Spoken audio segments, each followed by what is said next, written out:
The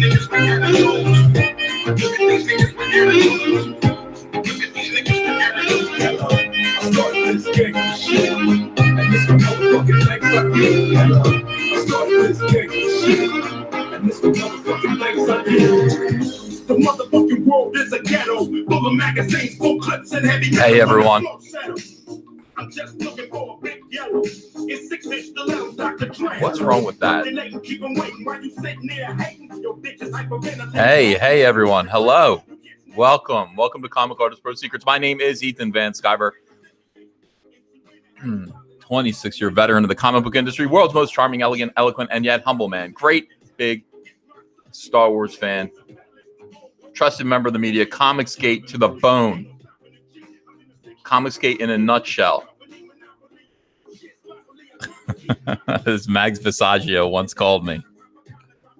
Oh, it's good to be here. It's good. I love live streaming. I wish I could live stream all the time. But I don't really have that much to say, you know? All right. Hello. Yeah, this is well, it's EVS and your boy Zack live. Zack told me he's going to be home in a few minutes. He'll get on then, but I wanted to talk about some Star Wars stuff first. Hello, Legion of Myth. Hello, Death Dealer Zero. Hello, Tippy Tail McKitty. Hi, good day to you. Shinto Ketchup. Shinto Ketchup says, did you apologize to Miller? No, I don't know Miller an apology. Milo Miller. Purple Smurf 13 says, hey Ethan, respect all the fans, gay, straight, religious, acknowledge all or agnostic, all are welcome. I think so. Matt G says, hey babe, how you doing? Yeah. So Rabbit T Cat says, what does Zack think of War Campaign? Oh, well, I'll ask him when he's here. Probably not much. You know, he's I don't think he pays attention to things like that. And RB, thanks for 99 cents. Appreciate it.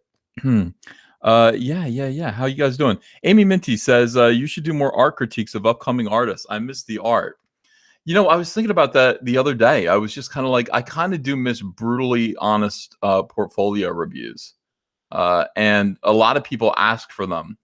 When I do them, they take a long time to make. I mean, they really do kind of take like an hour and a half to make one of those videos.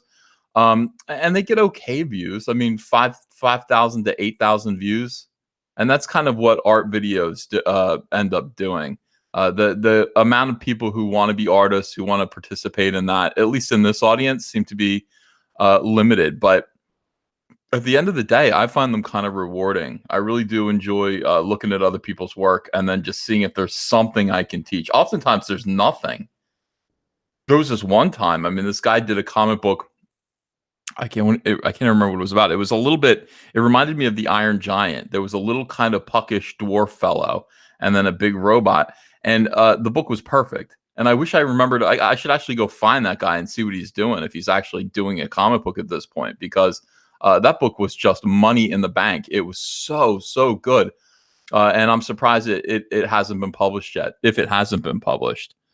Never Cold says, how you feeling, Comic Artist Pro Secrets? Feeling less stressed? Yeah, I mean, I went out. First of all, it's a beautiful day outside. Oh my God. And it really is just sunshine, no overcast like skies, no clouds. It's not going to rain, I don't think. I woke up to the sound of turkeys gobbling in my yard. I mean, that's kind of interesting. And then went outside and we have deer. You know, we do have deer in our yard, a mother and a little baby, and they were out by my car. Andrea was thrilled to see them. They didn't seem, I mean, they seemed a little bit nervous, but they didn't run. They weren't terrified. They were just kind of cautious around people. I love that. I think that's really, really nice. Let's see. K-Sis says, I too find portfolio reviews to be rewarding. Bring that back. Bring that back now, Ethan. Yeah, everybody has to yell at me in all caps. You know, that's the thing. So anyway, it's a sunny day. I went outside and I kind of, Kaylee had a sleepover. So she had a friend over. They built a tent in the backyard and they're swimming in the pool. Just taking time, watching Andrea plant flowers. Ava had her little swimmy gear on. You know, she's 3 years old. Teaching her to swim. I think I taught Hunter how to swim when he was 5. And he would jump in the pool and it wouldn't be that big of a deal. Ava is going to be, I think Ava's going to learn even quicker because she's already just kind of, she's got her swimmy floats on, those things that go over your arms. when you're a kid. They're just not life preservers, but she's just swimming with all that stuff and just totally relaxed in the water and very happy. So it's kind of nice. It's a nice weekend. All right, so yeah, your boy Zach's going to be here. The name of this live stream, of course, is SJWs Begin to Pay. Zach sent me over a story today. I'm going to go over it with him. I think, I mean, I read it and was just like, God darn, this is great. I mean, it's really cool. Stuff is starting to happen. Just when you think like kind of society has gone off the rails and there's no answer to it, no, the law steps in. You know, society still has rules and boundaries, and you can only act like this. These SJWs had this tyrannical reign for the past 4 years, and the noose is starting to tighten on these weirdos, and they are. It's kind of the story is kind of reassuring. It's kind of exciting for Zack versus Wade and Zayd. I think the end result of that. But in the meantime, we've also got Star Wars news going on. Oh, I will link the article. Don't worry. I want to save it. I want to save it and make it a surprise until Zack gets here. And I think that'd be a he's got to talk about this. Jay Peasmold Grunt Fatak says no younglings in Star Wars now. Yeah, this is a thing, kind of. I'm not positive about it, but Star Wars, I'm glad you brought that up. Star Wars Galaxy's Edge cast members reportedly avoid saying younglings due to Anakin's killings. So it's almost like here's the rumor that's going around. You know, when you go to Disney's Star Wars Galaxy's Edge park, you know, you meet the cast members who are dressed up. Maybe they're stormtroopers, you know, maybe they're Jedi. They're walking around. They're not allowed to call your kids younglings because there's an implied threat that they're going to kill you. Now, this was going around yesterday. David Hughes, thanks for $9.99. Zach, I can see your crotch in your latest post. Not cool. EVS, love last night's awkward stream. Truly entertaining. Still going toe to toe in its chats, which is fun. Love these streams. So entertaining. Thanks, David. I'm glad you're having fun. Me too. All right, so check this out. Fans still have to wait 6 more months before we get to see the conclusion of the Skywalker saga in Star Wars: The Rise of Skywalker. Oh, just got a note that Zach's ready. Hang on a second. Let me send him the link over there. Yeah, he was like on his way home, and I was like, "You want to live stream this?" It was too good. I mean, Zach is keeping his eye on this kind of thing, and this was too good. It does need to be needs to be addressed. Give me 1 second here. I'm a professional broadcaster. I just want to make that clear. I do this seamlessly, absolutely seamlessly. I sent him links. All right, that should work. All right, Zach, there you go, pal.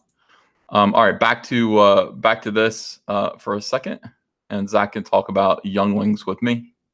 Younglings at the Star Wars park. All right, so here we go.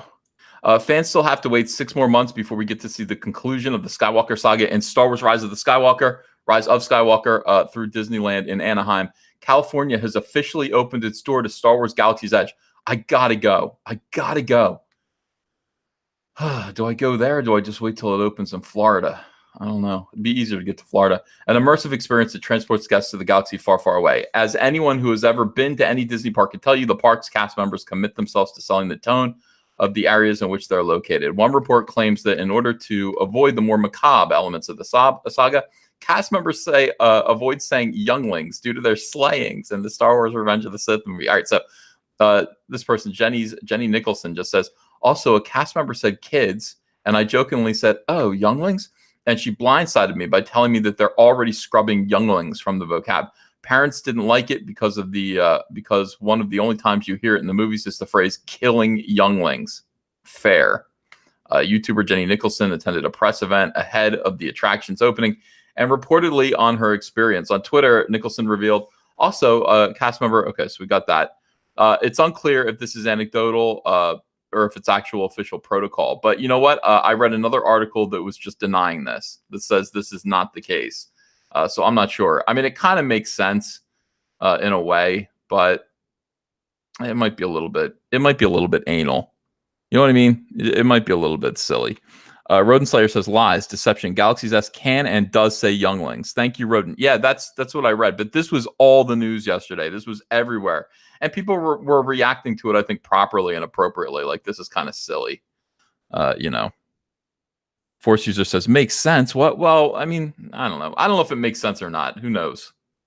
I mean, it is, obviously there is the kind of sense that they're going to die if you call them younglings. But yeah, it is silly. All right, so let's look at this over here. One more thing. We got a B. Allen Orange article that I saw today. Is Rise of Skywalker using more than deleted scenes for Leia's return? This is interesting to me now. Star Wars Episode 9, of course, is built on this idea, not unlike Ed Wood and Bela Lugosi. Not unlike that, wherein you had Ed Wood had like a single bit of footage of Bela Lugosi that he filmed, just random footage of Bela in his cape, kind of spreading his cape in a cemetery, and then coming out of his house and smelling the roses and crying.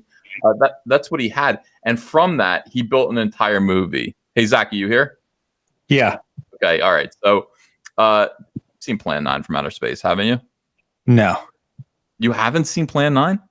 No. Oh, all right. Well, in any case, Ed Wood took this one little piece of footage of Bela Lugosi. Okay, that's what he had. He was friends with Bela Lugosi at the end of Bela's life.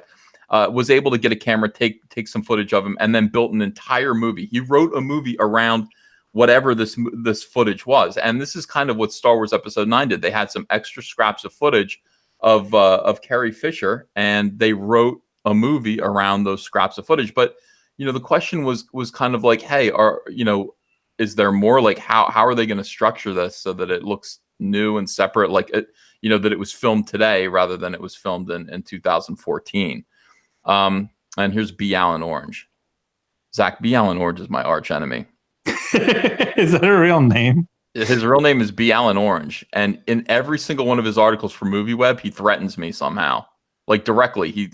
In coded language. He's like the Moriarty to my Sherlock Holmes.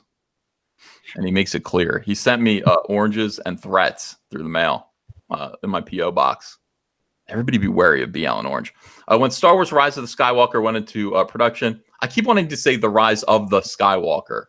Rise of Skywalker. It was confirmed by director J.J. Abrams and Lucasfilm that they would be utilizing unseen footage from both The Force Awakens and The Last Jedi to cobble together one final performance from Carrie Fisher as General Leia. Boy, does that sound awful. Now, a new rumor claims that the movie is using much more than just deleted footage, though it is still not going to recreate Leia digitally as Rogue One did with the young Carrie Fisher and Peter Cushing as Wilhuff Tarkin. I didn't know his name was Wilhuff. It was just Tarkin. This latest leak claims that J.J. Abrams and his team are actually going to recycle previously used clips from The Force Awakens to help bring Carrie Fisher back to life for this afterlife performance. Fisher passed away December 2016 after finishing The Last Jedi. She was supposed to have an even bigger role in The Rise of Skywalker. So instead of killing her off in the time jump between the previous sequel and this new installment, the Lucasfilm team decided to dust off some never-before-seen deleted scenes to help craft new scenes featuring General Leia. Zach, does this seem possible?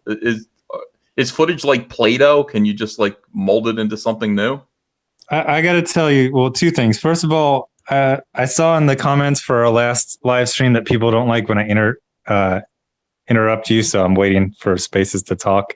Second of all, nothing is more respectful to a dead person than the words cobble and dust off. That is such a great point. Why do they say it like this? I'm going to cobble it together. It does sound a little bit like Frankensteinian, It's a little creepy. Basically, what I interpret this as is like, we're not going to let her inconvenient death stop our narrative. You watch the last movie, The Last Jedi.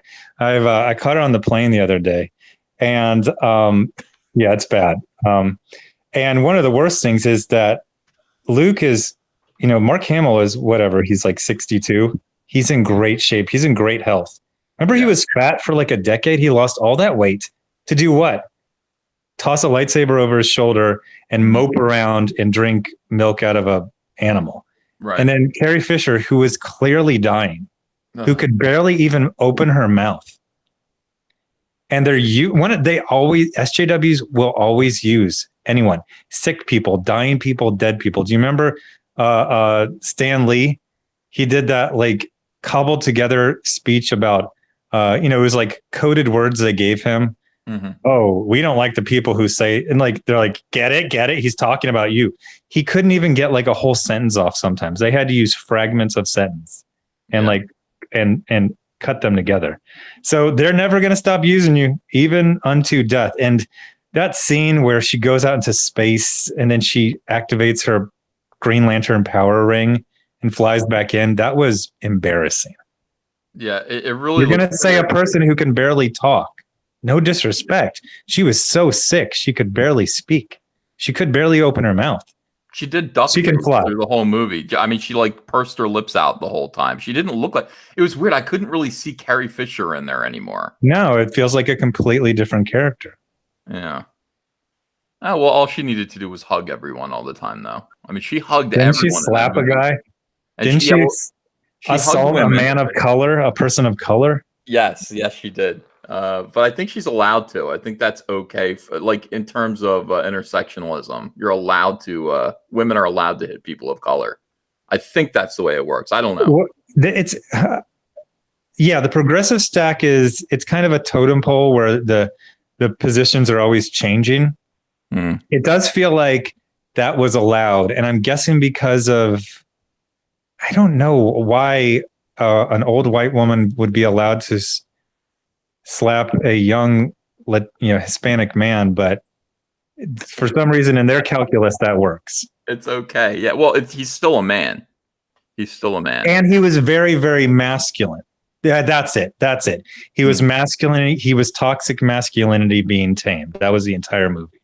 It's incredible, and you're dead on. All right, so this is going to be creepy. It's going to be weird. I don't know how they do it, but they're telling you they have other techniques here. Early on, Lucasfilm boss Kathleen Kennedy made it clear they would not digitally recreate Carrie Fisher for new scenes featuring the princess, but they will be digitally manipulating whatever available footage they can to create these new scenes in order to have a consistent story that makes sense. The leaker says this about how Leia is really being brought back from the dead. They're combining clips. There will also be no horrible digi-double that was used for Leia in Rogue One. That wasn't horrible. That was good. I thought that looked It was solid. Right. Yeah, it was solid. It was as good as the one for Tarkin, and that one was also good. Shogunat, thanks for $10. Prefer a high-tea comic and a harder sound? This one's for you. Jawbreakers, doom kickers, and badasses, pounding drums, heavy riffs, and the power of a 90s comic strike force. Shogunat on Spotify. Thank you, Shogunat. Yeah, I thought it was good. By the way, I thought Moff Tarkin was excellent. I really couldn't tell. I mean, it was if you had told me, if you had showed me that in 1983, I would have just accepted that as real. I thought it was really good. I could tell, but it was good. It was really good. Yeah, it's easier to make like ugly, scary old people, I think, digitally believable than young, pretty people. I think just all the wrinkles and everything, all the lighting. It's more convincing. He had a very cartoonish face, like his proportions, and he was very distinct looking. So if you hit that, very distinct hairline, the cheekbones, the pointy chin, he basically looked like the Joker, like the old Joker. So yeah, he was easier to make a 3D model of. Yeah, that's correct. This is all being done in what we call comp. There will be some digital work done, aging hair so that her face and body match, but not the uncanny valley like Tarkin and Rogue One. Again, stop putting that shit down. It was pretty good. They will be changing her hair or adding wrinkles as she looked very different between The Force Awakens and The Last Jedi. That's sad. Only using deleted scenes would have limited what Abrams and co-writer Chris Terrio could do with Leia in the movie. Now, while they may be reusing existing shots of Fisher from The Force Awakens, they are adding effects to them, including aging, lighting, and hair changes. This observation falls right in line with what my contact told me about how they're handling various parts of Fisher, as well as the environment background they put her in. To summarize, we now know they are not just using unused footage of Fisher, but a body double, of course, to place Leia on location, and even incorporating retooled existing in-movie shots from the previous films into The Rise of Skywalker. This is going to be spooky. I think the overall effect of this is going to be kind of unearthly and unnatural. It's sad. The closest one that was kind of sad, but not disrespectful was when Paul Walker died, and then they put him in the last scene of that movie, and it was his, I believe, a twin brother or maybe a younger brother doubling for him. And, you could kind of tell it was manipulative, but it was like respectful. He's like, hey, I'm leaving. Yeah. And if they would have wanted to, I mean, didn't she die before the movie was completed? The Yeah. Last Jedi. Uh, They had a perfect scene for no. her to die in. Her son kills her, and Yeah. he's irreparably evil, even if he wants to have a hero arc. And I mean, flying through space. Yeah, when I saw that happening, I thought this is the best way to get, to end the story of Princess Leia. Like you see her son, we already know that he killed his father. Why wouldn't he kill his mother? And then he doesn't, like she survives. I mean, they kind of wrote themselves into a corner there. It just seemed like it was I don't know, they messed up. And then they also, by messing up, they gave themselves the biggest goofball, most memed on part of that movie. And that's actually saying something, considering. By the way, Paul Walker is kind of related to me. He is, check this out. See if you can follow this. He's not related to me, but he kind of is. My big sister's husband's sister is married to Paul Walker's brother. Yeah, that's nothing. That's nothing. I can't claim him as family. Damn That's it. nothing. Oh, all right. During the recent Vanity Fair shoot for The Rise of Skywalker, an image of John Williams conducting his orchestra for the new score was released, and it contained an image of General Leia on a screen in the background, showing how they have reused this footage, aging it up, and changing the wardrobe to fit the new scene in question. They've also added quite a bit of gray hair to Carrie Fisher's hair. Let's see. Is that it? Oh, no. The rumor goes on to claim that the voice double has been brought in for an additional ADR, which makes sense. The script for The Rise of Skywalker had not been written at the time. The deleted footage from The Last Jedi to The Force Awakens were shot, so it's unlikely whatever dialogue is in those scenes would fit within the framework of this new story. None of this information has been verified yet, just beyond the confirmed fact that the production will be used using deleted scenes. And again, this is how you can oh, God damn it. And he does it again. Much like Ed Wood did in resurrecting Bela Lugosi for the scenes in Plan 9 from Outer Space, which has earned The Rise of Skywalker the nickname Star Wars Plan 9 from some of the more unsavory parts of the Star Wars YouTube universe, such as Ethan Van Scribbles and his geeky gamer crew. All right. So every single time, at the end of every article. Wait, does he really? It's I can't really read. It's on a phone. Does he really say Ethan Van Scribbles? Yes. Okay, so first of all, that's just embarrassing. Second of all, so they're literally using her as a puppet. They're going to get a voiceover actress to speak new lines. Yeah. Okay, now, not trying to be disrespectful, but she was so palsied or whatever was her ailment. Her mouth barely moves when she speaks. So she's effectively a ventriloquist dummy. The ventriloquist and the dummy. Like, barely moving the mouth. You can put any words in those mouth because it's barely moving. It's just like her lips are together and they're just like her teeth are moving, but her mouth isn't opening. Yeah. Right. Like she was really, really sick. And she was like, even just talking was, I don't know if it was painful or it was medicine or something, but she is just off. It's just sad. Every scene is sad. Is that is that a thing? Like, should we kind of stop putting older people, like, people who are really on their last legs in movies? I mean, if they're just, that this is a person that's literally on death's door. I mean, I think she wanted to be in the movie, but you definitely should write it to their level of health and comfort. She doesn't look comfortable. Yeah. One of my favorite actors is James Cagney, and the last movie that he did, his long extended career was in 1960. And then he just took a long break, right? And so James Cagney, the coolest dude in gangster movies of that era. I mean, you just love James Cagney. And then he just stopped making movies, and he came back for one movie like 5 years before he died, 1982, a movie called Ragtime. It's called Ragtime. And there's something about seeing James Cagney now, 25 years later, close to 22 years later. He's fat, he's older, and he's just like five years from death's door. And it made me so happy to see him. I don't know why. It was just like, wow, that's James Cagney, like in the 1980s. It just seems crazy. I didn't have that same feeling with Carrie Fisher in any of these Star Wars movies. I was like, leave her alone, like put her back, and she's not Princess. And by the way, Princess versus General, they kind of thought they were giving her a promotion to General. Gosh, it was. Yeah, I remember that. Isn't Princess a higher rank than General, or what do you think? Yeah, Princess would be in charge of generals, and we've literally seen that on Naboo. Yeah, and that's her own. Well, the other thing is, I remember their tone. Like you would be like, Leia said this, and they would say, "It's General Leia." I'm like, it's not an actual rank. And also remember, this is the Star Wars universe where you do one thing and you become a general. Yeah. General. When was he General Solo? He was a General Solo in Return of the Jedi. What did he do? He fired at the back of Vader's ship. He rescued. I guess he did a couple of things. But then you also become a general, and then you get stuck on these horrible duties. Like General Skywalker, you have the 2 a.m. guard shift out in the cold. Right?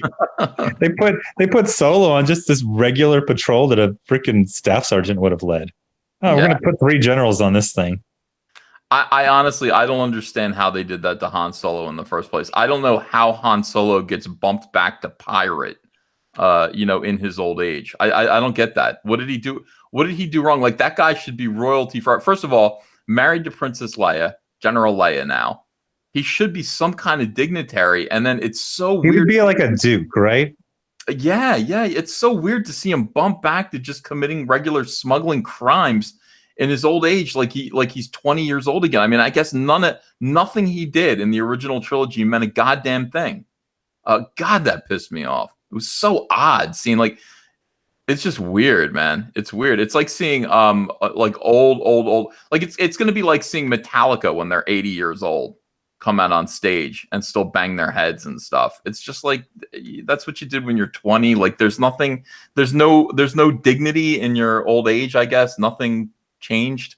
I don't know. I found it to be kind at least like, be smart about it. He wouldn't be a smuggler. He would be a fence. He would have a base on a planet, and you'd bring him stuff, and he'd have all the connections. You know what I mean? Dude, how cool would that be the new Jabba the Hutt. That's what I was just gonna say. He would be the gang master, like the gang lord, on some other planet. Like, he'd go back to Coruscant and just like take over and be the dude, that would have been bad. I would have liked that. But fuck it, they're screwing everything up with Star Wars. I'm excited about seeing Star Wars Episode 9 just because first of all, I hate everything I'm hearing about it, Zach. The Rise of Skywalker is going to be, evidently, it's not Luke Skywalker. Skywalker is the new replacement religion for Jedi. They always have to make any male hero's name a title. Yeah. Thor isn't Thor's name. I mean, it is by coincidence. Thor is the title. Skywalker is a title. They just did Team Flash, Team Arrow. Mm-hmm. It's never Team Batwoman.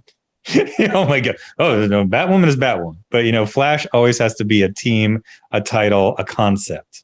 Yeah. I don't know. I just think this is going to be the idea of making Luke Skywalker a religion. Oh, I don't know. I have to think about it more. I think it's almost blasphemous. One guy, well, I don't know. Luke Skywalker, I mean, Jesus Christ. I haven't really been following that. I think the Skywalker might be, I don't know, like it's like a Texas Ranger. It's like a title, Yeah, every system has a Skywalker.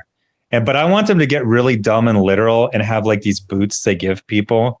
And you literally like step back and forth in front of the sky. You leave little footprints. Like, just be stupid. But I saw the trailer and I actually kind of liked it. And then I immediately brain dumped all of it and forgot it exists, which is the opposite of what a trailer is supposed to do. Yeah. It's not supposed to get you excited for the next 12 minutes and then forget it exists. Yeah, no, I love the I love the whole idea of the Death Star being broken up and they're just being one enormous piece, like sitting on this planet, like sitting on Endor, and it's like, that is cool beyond belief. I mean, that's a really, really good set piece. And when both of the versions of Return of the Jedi, the original and then the whatever it was called in the late 90s, the improved edition, whatever, what did they call that? In the late 90s, they called the what do they call it now? What is the something with an E? It was like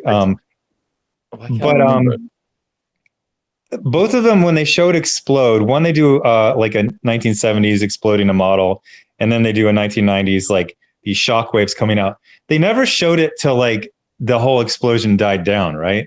Mm-hmm. It was like explode and then halfway down and then they cut to the next. So the next scene would have been like these giant chunks falling into the gravity well of that was, and it should have been by, well, no, I think this is, it would have been Endor, right? Yeah, yeah. It didn't look like Endor, that planet they were on. It looked kind of like a swampy planet. Yeah. Well, by the way, they're saying special edition. Yes, but that was it. Special edition. Yeah. I don't know. All right, I don't want to talk about Star Wars. I want to talk. I didn't either, but it was on the screen when I came in. It's like I was just filling time until you got here. I want to talk about. I want to talk about you, and I want to talk about what's going on here with this one verdict. And I want to fill people in because not everyone probably is aware of why this is important to you, or them, or me, or anything like that. And I think it's important. So, Zack, you are involved in a lawsuit right now. With Mark Waid for tortious interference and defamation. Can you kind of give people an overview of what happened and what this lawsuit's about? Yes. So I started a channel 2 years and change ago. It was called Diversity in Comics. And I was basically a roast master reviewer of comics. It was, comedian, I would say like Howard Stern light-esque tone. Like later years Howard Stern, you know what I mean? Not like the 80s. Mm-hmm. And I quickly became like an obsession with people trying to stalk me and assault me. And no one tried to kill me. No one said they wanted to murder me. So I guess it was fairly moderate. Yeah, they did. They were gonna, I don't know. What about what's her face who wanted to get you blown up with an IED? I mean, I always tell this to my buddy who helped me find the lawyer. Things are so crazy that I forget I forget people who wished I would have died and wanted to make me into a quadriplegic. Yeah. If they ever saw me. Rich Johnson declared that was not a threat. Well, that matters. Yeah. So basically I was controversial, in the old school kind of way of, Dennis Leary, Ice Cube, Ice-T, Howard Stern, new guy on the scene, controversial, and then basically everyone would say, well, why don't you go make a comic? So I made a comic. I got very lucky. I got John Malin, I got Kelsey Shannon, I got Brett Smith. We got a comic, we got a deal. We raised, it was going up to like 200,000. And then I announced the company, and Mark Waid spent pretty much 24 hours straight, specifically with a goal, in my opinion. You announced the publisher that was going to publish. Announced the publisher. And he basically did everything he could in his power, as far as I can tell, to get the book canceled. He got the book canceled. He took a victory lap. He took a victory lap so much that he coordinated to make sure it wasn't a victory lap. Nothing says I'm taking a victory lap more than saying, I want to make sure this doesn't look like a victory lap.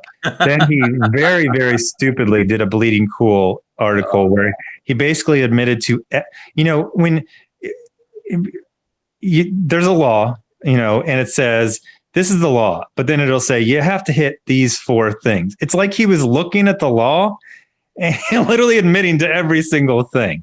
So he admitted to basically every single part of the tortious interference.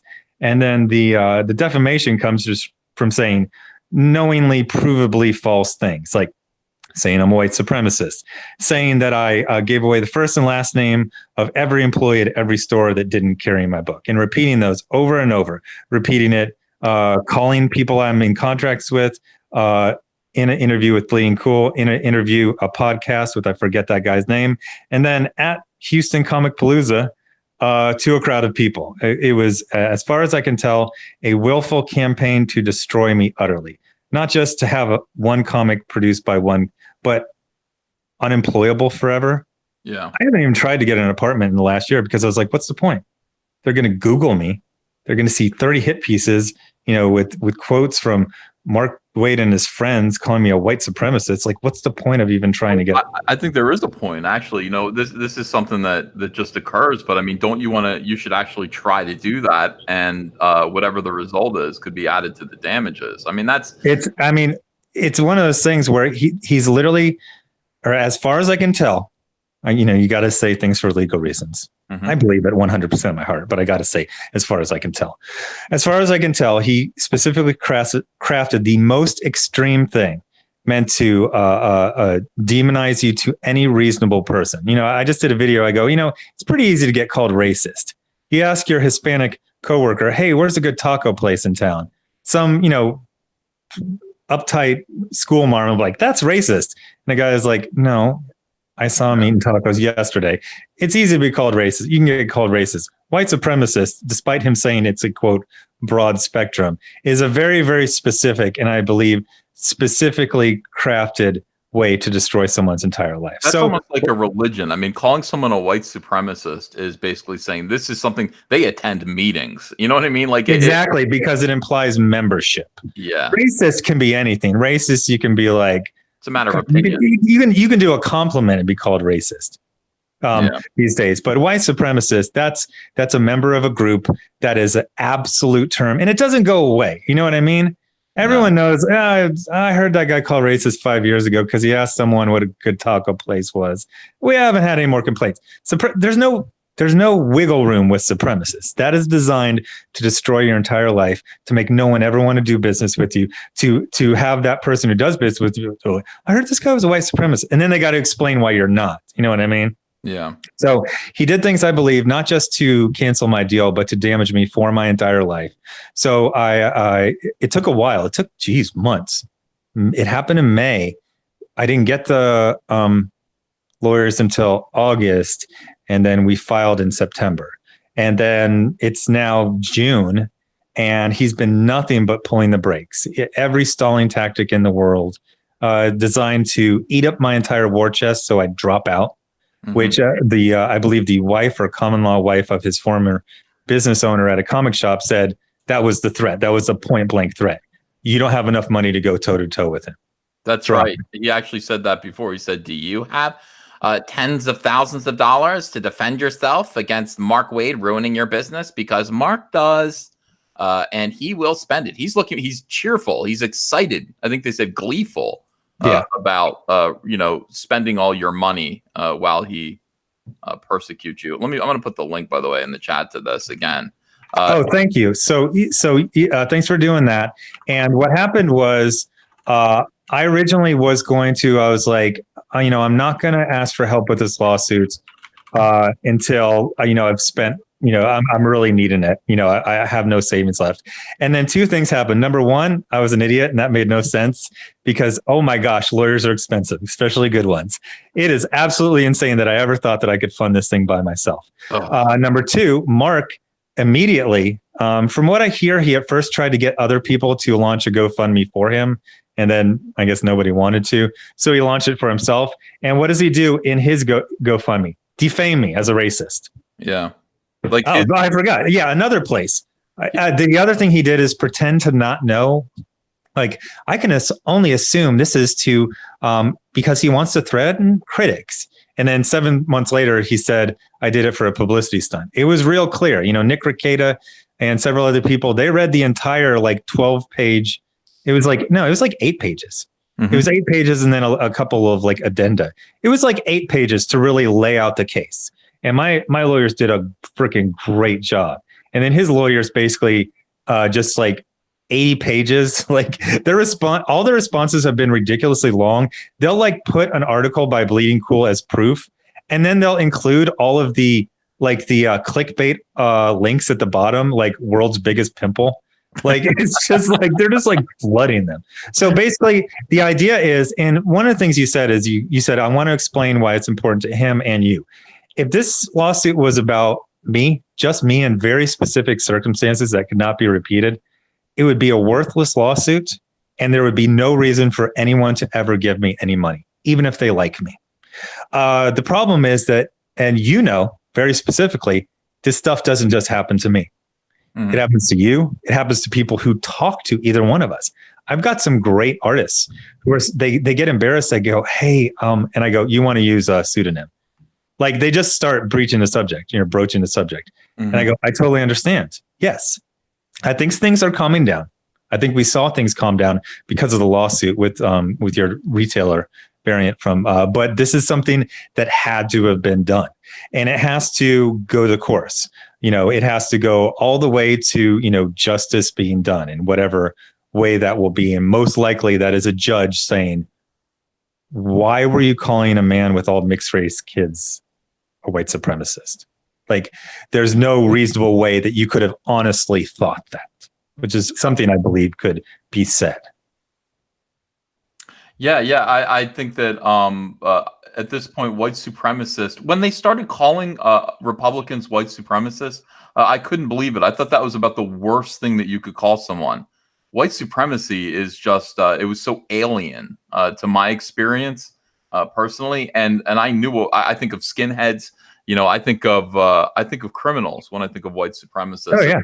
And that was something that I was not. I didn't want anyone to think that I was, and that is quite why. I mean, that's the reason why they pull out all of the stops. I mean, absolutely all of the stops, and then just label everyone who is in their way politically as something that they will ruin their lives, and that is what they've been doing. Their tactics now, because, and I'll put it this way. We'll get into politics for 1 second here. When they lost that election in 2016, it wasn't just losing the presidency for 4 years. They lost the Supreme Court. I mean, they, for a generation. That was absolutely, that was the election they needed to win to cement their power as extreme leftists in the country. They lost it. They're also losing, they lost with Brexit. They're losing all over the place. Nobody wants social justice warriorism. Nobody wants this bullshit. Nobody wants extremism to monitor their daily lives. That's just not what they want. And so they reacted as if they were dying. I mean, this is them in their death throes, pulling out all the stops. And now they're going to, if they die, they're going to take all of us down with them. They are literally trying to ruin without pause, without remorse, Richard's life, your boy Zack's life. They're doing. Yeah. And they've tried to do it to you. They try to do it to other people. And one of the things they want is they want consequences in the real world for their enemies, but they don't want consequences for themselves. Mark, in that podcast, was just laughing at the idea that I would even file a lawsuit. Right. And he's not laughing anymore. You forgot one thing they lost in the election. What? Their damn minds. Well, yeah. That's what I mean. They're dying. They all think they're dying. And this is the end of everything that they had set up, all of their ambitions. They care about all this stuff very deeply. Normies just kind of go, oh, good. We got a Republican in there for a little while. That's great. These people are just like, holy shit, it's the end of the world and white supremacy is coming in. If you're Muslim, you better watch out because they're going to come get you. And, all of this crazy stuff that went along with that. Again, normal people saw this overreaction on CNN and we were just stunned by it. But that kind of poison is reaching out and it's actually affecting the lives of normal people now. Now we have full on psychopaths that are out there trying to use social media to ruin people's lives. And we need to be vigilant about it. And you stepping up, Mark Wade actually doing this, Mark Wade actually breaking up your contract was the dumbest thing that they could have done. Him bragging about it was compounding on the stupidity. And you getting out there and deciding, you know what, I'm going to take 2 years of my life, as it's probably going to end up, shaking out to be, to take a stand against this, to take a stand against SJWs without consequence, destroying people's lives. I'm going to do that. Is very brave of you. It's very bold of you. That's why I started this GoFundMe. As you can see, Ethan Van Sciver on behalf of Richard Meyer wishes. Oh, here I am in Marlton, New Jersey. We want to raise $200,000. That's our goal to make sure that Richard C. Meyer can see this lawsuit through to completion. Now, you hit me up with this article today because apparently you're not alone. Other people are doing this. Other people have decided to resort to pursuing legal action against these, excuse my language, frigging crazy people who are out there destroying lives for their own political grievances. And then you hit me up with this article. We have a result. We actually have a result out there. Here it is right here. Let me blow this up. Legal insurrection. Verdict. Jury awards Gibson's Bakery $11 million against Oberlin College. Zach, if you get $11 million from Mark Wade, can I have a motorcycle?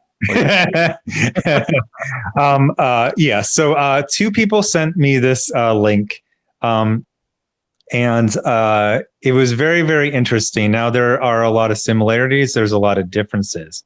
But I believe it's in this link, and I think it's his lawyer talking about, and he basically says, you can't just mobilize social justice warriors to destroy people's lives.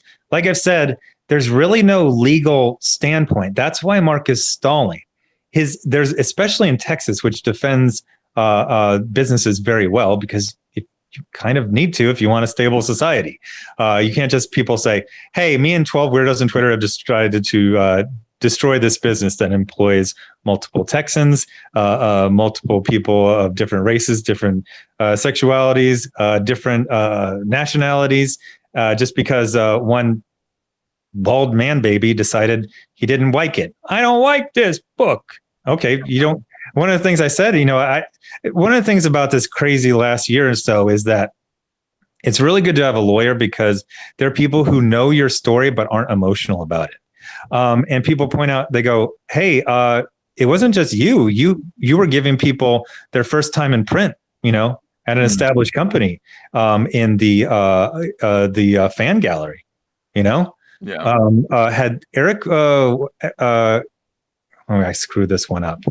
Deaf colorist Kyle Ritter. Oh yeah, Kyle Ritter. Had he been on anything in print yet? Like that had been on the shelves? A couple of things. Yeah, a couple of things. He's worked for Dynamite, as I understand it. Okay, so he would have had something. A whole bunch of people, men, women, all different ethnicities. This would have been their first thing in print. And Mark Wade, the strong defender weak, prevented that from happening. He prevented a story about a bunch of superheroes defending a monkey from being in the stores. Congratulations there, Mark. It was incredibly a brave thing you did there. 100% out of spite. Yeah, he is an idiot. 100% spite. 100% spite. And he can't. I always forget, because we had the privacy and then we redacted, but then the privacy had a limit.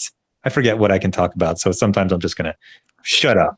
Well, let me read this article, Zach. Despite what the chat says, you're allowed to interrupt me. You're your boy, Zach. So I feel better because I'm hearing myself not interrupting you, and I really got to apologize, because I guess it was really obnoxious. Like, I'm literally stifling myself, but I'm stifling myself like every 30 seconds. That must have been frustrating when I was interrupting you so much like I used to. Yeah, it's no problem. You're listen, you've got a lot to say, and I'm basically, here's the thing, Zach, honestly.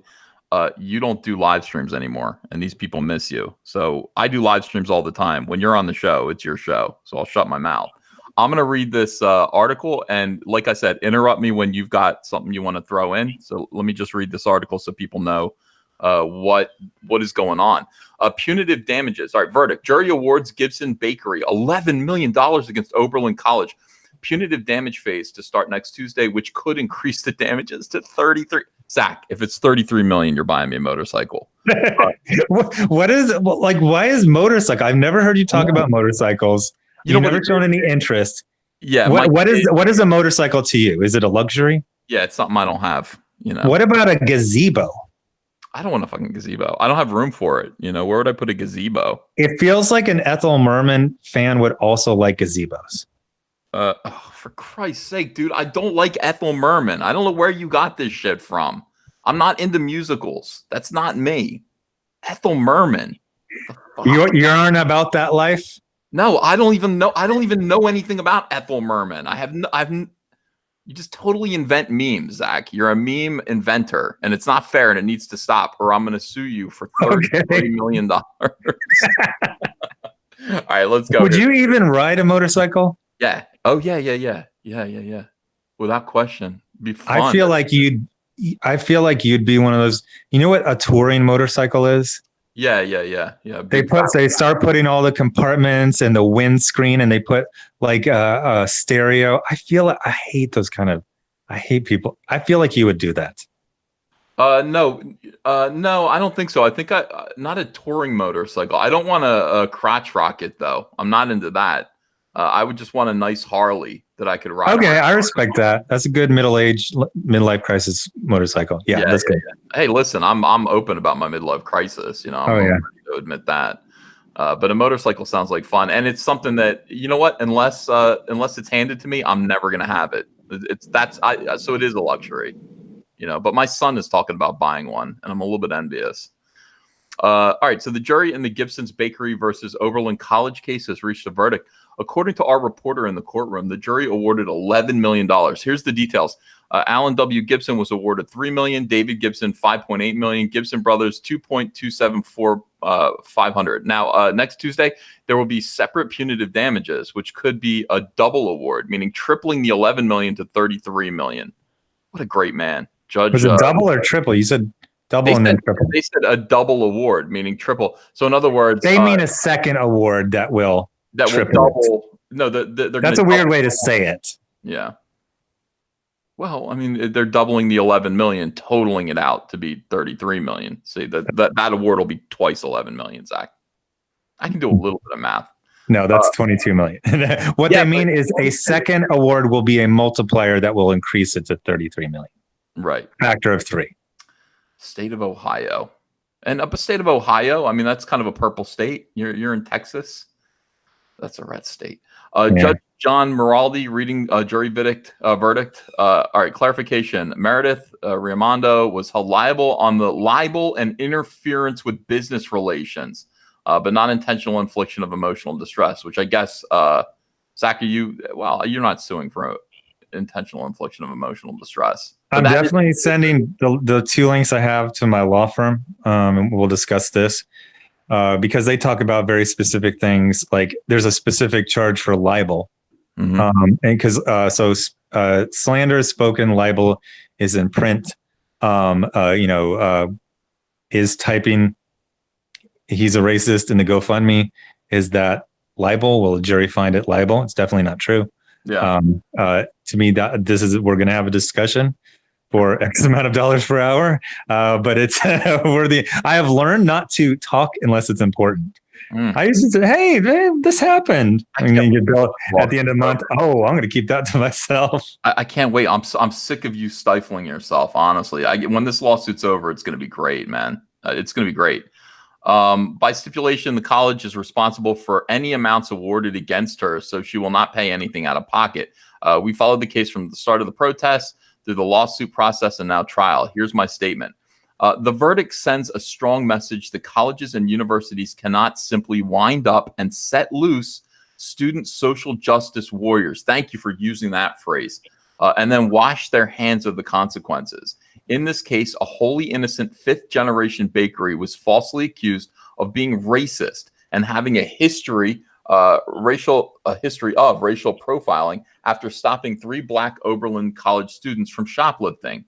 The students eventually pleaded guilty, but not before large protests and boycotts intended to destroy the bakery and defame the owners. The jury appears to have accepted that Oberlin College facilitated that wrongful conduct against the bakery. Damn, that's huge. And isn't that just the way? It's like, they actually got protests. These guys are standing up to this bakery was like, look, these guys were shoplifting. We got to throw them out of here. We got to call the cops on them. And then for that, they get punished with like social justice warrior protests, calling these people racist and destroying their business. We'll have interviews and video later. We will update this post as more information becomes available.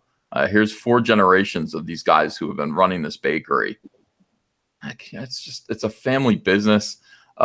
Video of David Gibson reacting here. As previously posted, I was amazed at the tone-deaf and demeaning approach of Oberlin College to this family business. Oberlin College claimed the bakery was worth only $35,000, less than 1 semester at Oberlin College. I'm still shaking my head at the tone deafness. Oh, I'm sorry, this isn't soy. Of the defense in belittling this family business, which has sustained 5 generations of Gibsons, and at the time of the protest, sustained 3 generations: 90-year-old Alan W. Gibson, his son David Gibson, and his grandson Alan D. Gibson. There also were almost a dozen employees. After the protest, the Gibsons stopped taking salaries and most of the employees have been laid off. This is real life to these people.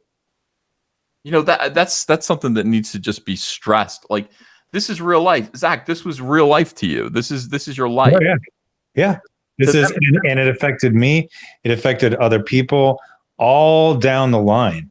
You know, stores lost out on a sellable, popular product in their third down year in a row. All these people missed out on, you know, starting their career. There's what I call a phantom book. There's this book that would have come out in the 6 months I spent teaching myself every single part of running a company when I already had a deal. When I spent like 3 months every day driving, you know, I got a small car, but filling my car with packages, stuff that they would have handled in an afternoon. And the damages keep on going on forever, and they're going to go on for the rest of my life. And they did it for fun. These people did I don't know if I would say for fun. I would say egotism and addiction. We talked about the dopamine of, you know, social media, but there's also a real dopamine in destroying someone's life. Oh, that person can't earn a living. Because what happens was, these were the people of the day. This was the person to get destroyed. They had destroyed someone else. The SJWs had destroyed someone else the week before, and the high had worn off. And they go, oh look at these people. Oh, they look like racists. Oh yeah, 4th generation of racists. So let's destroy them, and that'll make us feel good. So if you want to call that fun, feeling good is fun. I would say it was addiction and egotism. 1,947 people watching right now. Let me just stress to those of you in the chat, I'm not really asking Zach for a motorcycle. It was a joke. Zach, you don't have to get me a motorcycle if you win $33 million. You know, you don't have to. It'd be nice, but you don't have to. Everybody's like, don't buy Ethan anything. What the hell? What, they don't want me to buy you anything? Yeah, they're saying don't buy Ethan any because I'm, you know, because I have so much, Zach. You know what I mean? Like, that's what it is. Because I have a pool now, and they don't want me to get it something. They don't want me to have a motorcycle too. Why not? I think they're joking. I think they're joking too. And also, some people in the chat are saying buy him pies. That I will accept. That I won't do because I'll get fatter. You need to slim down. Really? You haven't even seen me. You don't know how fat. Well, I'm pretty. You've said you gained a ton of weight. Yeah, but I don't literally mean that. You know, I don't literally mean I've gained a ton of weight. But I mean, I you know, look, I have been. I don't know. The whole thing about moving here, by the way, I told Andrew, I was like, we can just get out there and just like run, and she's like, well, go run. The roads are so beautiful; they're empty and everything. I could go run through the woods. Don't run. Running is a waste of time. Why? It's not worth it. Fast. Check with your doctor and then fast. Zach, I'm about to hit 30 pounds. No. But your heart, you got to get your heart pumping. You can't. Your heart doesn't stay in shape if you're just fasting. It's a good way to lose weight, but you know, in order to stay healthy, you know, you do have to run. Don't just think you can fast and everything's going to be okay. You got to get your heart pounding. No, I run, but I ran after I lost the weight because it's so much easier and more pleasant when you're not feeling your moobs bounce up and down on every step. Yes. Yeah, my stomach is hanging over my belt now, so that's a thing. But you know, at the same time, here's the thing, Zach. I go around shirtless more than ever. You know what I mean? Like, I go outside shirtless now, when I never did before, and that's just because I've got a pool and my neighborhood is just kind of private, and I'm fatter than ever. So how does that work? Not great. I should kind of. I'm gonna get it together. Legion of Myth. Thanks. Can you start singing a song right now? No, because I know what it means to you. Love it when you two live stream, says Legion of Myth. More Zach. Would also love this awesome community to check out our channel's comic book reviews. 3 new reviews posted to YouTube every Sunday. Sorry, no pie. Richard Wetfish says, please finish all 4 Cyberfolks before getting a motorcycle. Don't want to take a chance that you do it, Gary. What happened to Gary Busey? Did he die on a motorcycle? He's still alive. Maybe they're saying he had brain damage or something. Oh, I've already got brain damage. Yeah, I will. And by the way, I don't want to just do 4 Cyberfolks. I think I want to do more like 6 or 8. You know, I love it. I've got too much story to tell. And it turns out that I I don't know. I need more pages to do them in. So that's the way it goes. Gary Busey has brain I damage. have a question. Yeah. So I'm a little hurt. Go ahead. Because I asked you, I said last time when I do the soy boy voice, I go, do you like it or not like it? You said, it's fine, which means you don't like it. I don't understand why my soy boy voice is different than yours. How was your soy boy voice? I haven't heard it. I don't even know what you mean. Remember, I would say, release the book, Ethan. That's your soy boy voice? That just sounds like you. Ouch. That doesn't sound. I'm going to have to go running to walk that one off because that one hurt a lot. Honestly, I didn't know that was a soy boy. No. That's just you talking sharper. I don't want to get you demonetized by singing the lyrics to "I Can't Stand to Fly," but I feel like in my head I'm hearing that right now. That one hurt. That one's gonna have damages that are gonna last for the rest of my life as well. Yeah. Well, when I do a soy boy voice, it's distinct from my normal voice, which sounds like this. The soy boy voice is just. First of all, you're not lisping. Can you lisp? I actually lisp in real life sometimes. Do you really? Yeah. Like what kind of lisp? Do you do the TH or do you do a sharp like kind of S noise? Just like I hear it in the videos. Oh, I just heard it there. Yeah. I just heard it there, dude. Nah, it's all right. Nobody cares. All right. What they do care about is this. They care about you joining this situation here. First of all, from the start of the case, I've questioned the aggressive and demeaning attacks on the Gibsons as a defense strategy. There's no evidence that the Gibsons did anything wrong unless you consider stopping people from stealing something wrong. And Zach, there's no evidence that you did anything wrong unless you consider criticizing terrible comic books to be something wrong. And that's all you were doing. I mean, people were really enjoying. I have to say, like your videos about comics opened up my eyes. Your videos about the state of the industry made me see things differently. Somebody said, you used to talk about Trump all the time. It's like, yeah, I did. And that was before I heard Zack talk about how you should shut your mouth about politics. I can prove what you just said. Go ahead. You had no idea. I brought up current events just because something interesting happened. You had no idea what I was talking about. And you're just like, I don't follow politics anymore. I'm not about that life. No. This is major news. And I had to explain like every single part of it to you. You're like, yeah. I don't listen to Rush Limbaugh. I don't watch Fox News. I don't do any of the things that I used to do on a regular basis. And I have to say, I'm much happier for it. That's the first thing. I'm entirely focused on business now, on Cyberfrog, on comics, on pop culture, the things that I really should be focused on. And I did a Star Wars video yesterday. You know how you talk about how you read a comic book and you get a clean, happy feeling from it? If it's a good one by normal people. Yeah. Yeah, I did a Star Wars video yesterday, and it made me happy. I was like, this is how I know. When I first started doing Star Wars videos and talking about Star Wars, it was such a refresher. It was like it was just a ice cold glass of water in hell. I mean, it really was. And I was like, yeah, this is it. The Star Wars community is where I want to hang out. I did a Star Wars video yesterday for the first time in a long time, and I was like, yeah. Less piano, less singing videos, more focusing on, Star Wars and what Lucasfilm is doing and getting excited or getting nervous about Star Wars Episode 9. It's more fun. And it ended up I don't remember getting that notification. What was it about? Let me just double check. It was about Mark Hamill liking one of my tweets. Seriously? Yeah. I did a whole, Are you serious? What do you mean? That's just one of those things you say when you're excited. I know you're serious. I just want you to give more details. Okay, yeah. So Mark Hamill,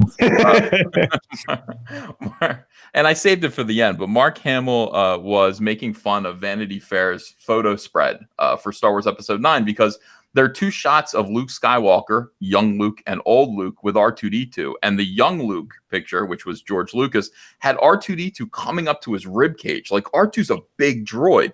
And then in this new Vanity Fair one, suddenly there's old man Luke Skywalker, and R2-D2 is more like the size of a trash can.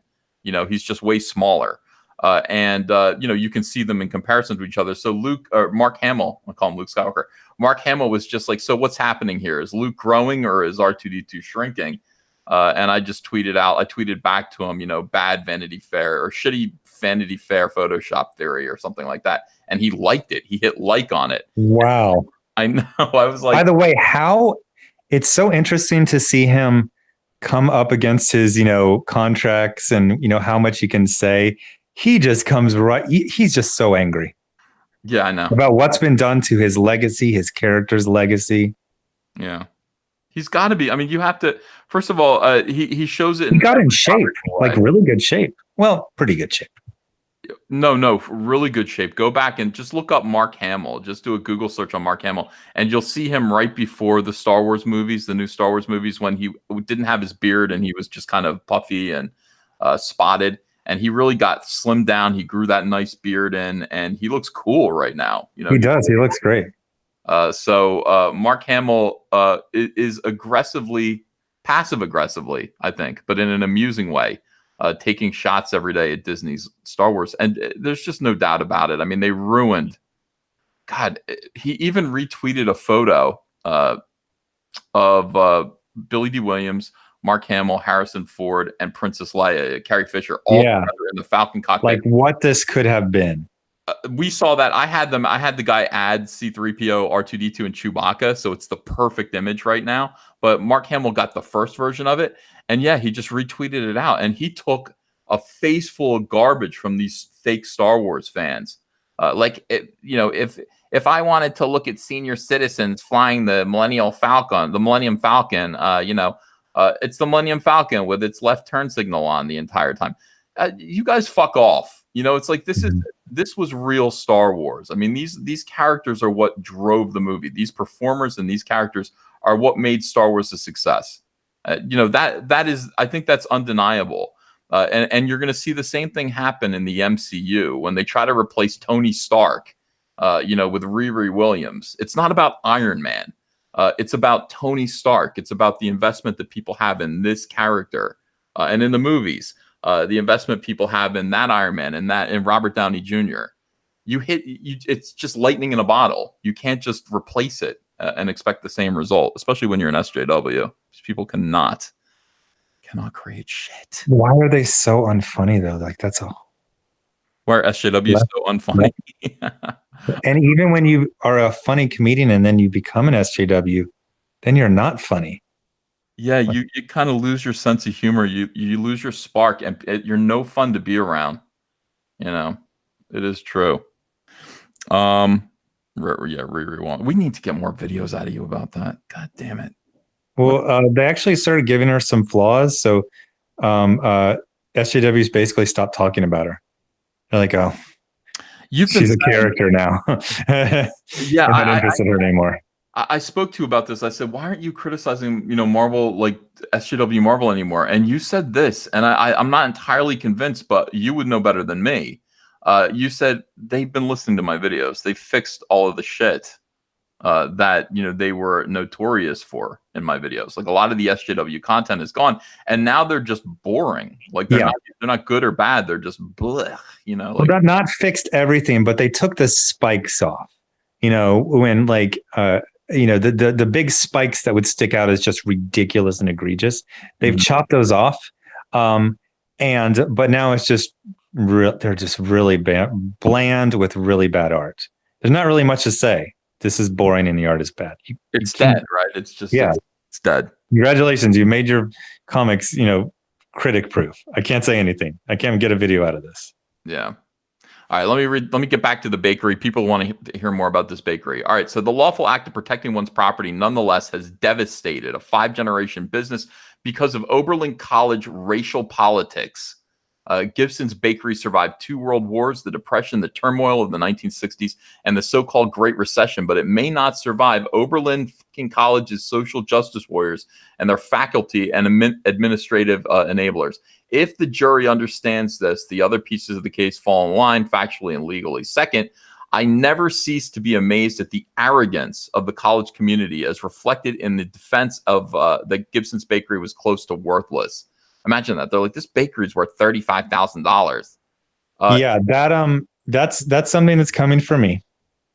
They're going to say, Antarctic only sold, their average comic only sold this. Therefore, you can only extrapolate. You would have sold X amount. It's like, hey, I'm not Max Visaggio. You're not going to get orders for 1,200. It's going to be magnitudes bigger than that. No, Um, people know this, Zach. I want you to know that there are professionals that are looking at you, and I know this for a fact, and see dollar signs when it comes to you and what you're capable of bringing in. People look at what you've done with your books, and you have made more than $500,000.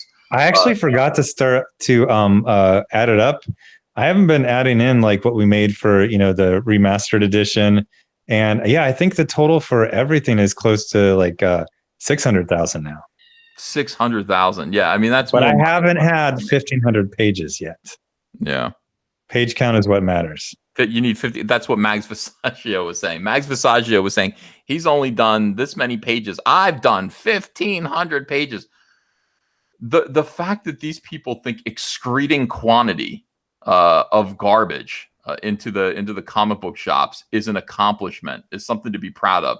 Just shitting unsellable filth onto the shelves of these comic stores that are going out of business, that rely on people to actually produce sellable, fun, good comics to pay their bills. That they brag about this is astonishing to me. I'm slack-jawed over that. You had you got on a really good roll on that last one, and I was kind of hoping you were gonna cut it and just do a video right on it. You got into like a 4 minute, and I actually forget the exact point, but you really started getting into some things that we haven't said. But you're basically saying, it's like 1,500 pages. We don't need 15 pages. Like I always say, like they're like, why did you make so many videos on Mags Visaggio? Because she's indicative of something that's happening. Stores are being emotionally blackmailed into buying unsellable and unreturnable garbage, and they're paying the price for it. They're going out of business, and it's 50 1 year, 100 this year, and now we're at the point that even something successful can only rise so high. Sean Gordon Murphy puts out a masterpiece, Batman White Knight, and it sold 80,000. Yeah, that's what US One, a semi truck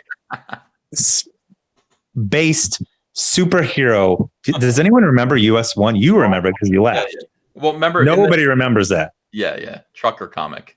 Yeah. It was awful, by the way. Yeah, it was awful. But the thing about it, just real quick, just to insert this, in the 1980s, when you're a comic book fan, a Marvel Comics fan, you knew all of the books that they were producing, and you might buy all of them. Like even you'd try it out, or you'd read it. You'd read it for free, but you'd be scared of getting yelled at. This ain't a library, kid. They actually used to say that for real. But I mean, you knew they only produced a limited number of books, and even when they did the New Universe line, which was mostly Drek, you wanted to try it, you wanted to like it, and you were aware of them all because there just weren't that many Marvel comics. Anyway, go ahead. So you got in a really good role, and I actually kind of forget my point. You can go on with the thing.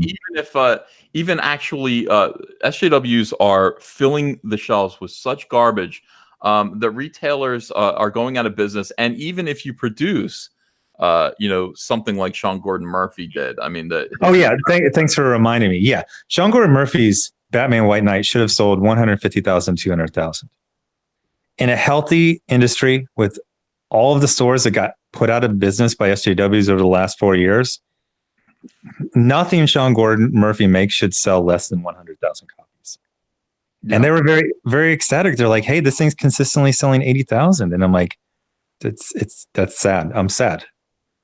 80,000 is, I mean, and those are great numbers right now. 80,000 is what Cyberpunk #1 sold in 1996, and it was a disaster. It was they were hoping for 150 because Vampirella was selling 300. It was, I mean, yeah, those were heady days. Indeed, it is. It's sad. And then in the state of the industry the way it is right now, where DC Comics is actually literally saying now, we've got to produce less. Like we're going to cancel a lot of shit. We're going to pull way back. We're going to fire a lot of people.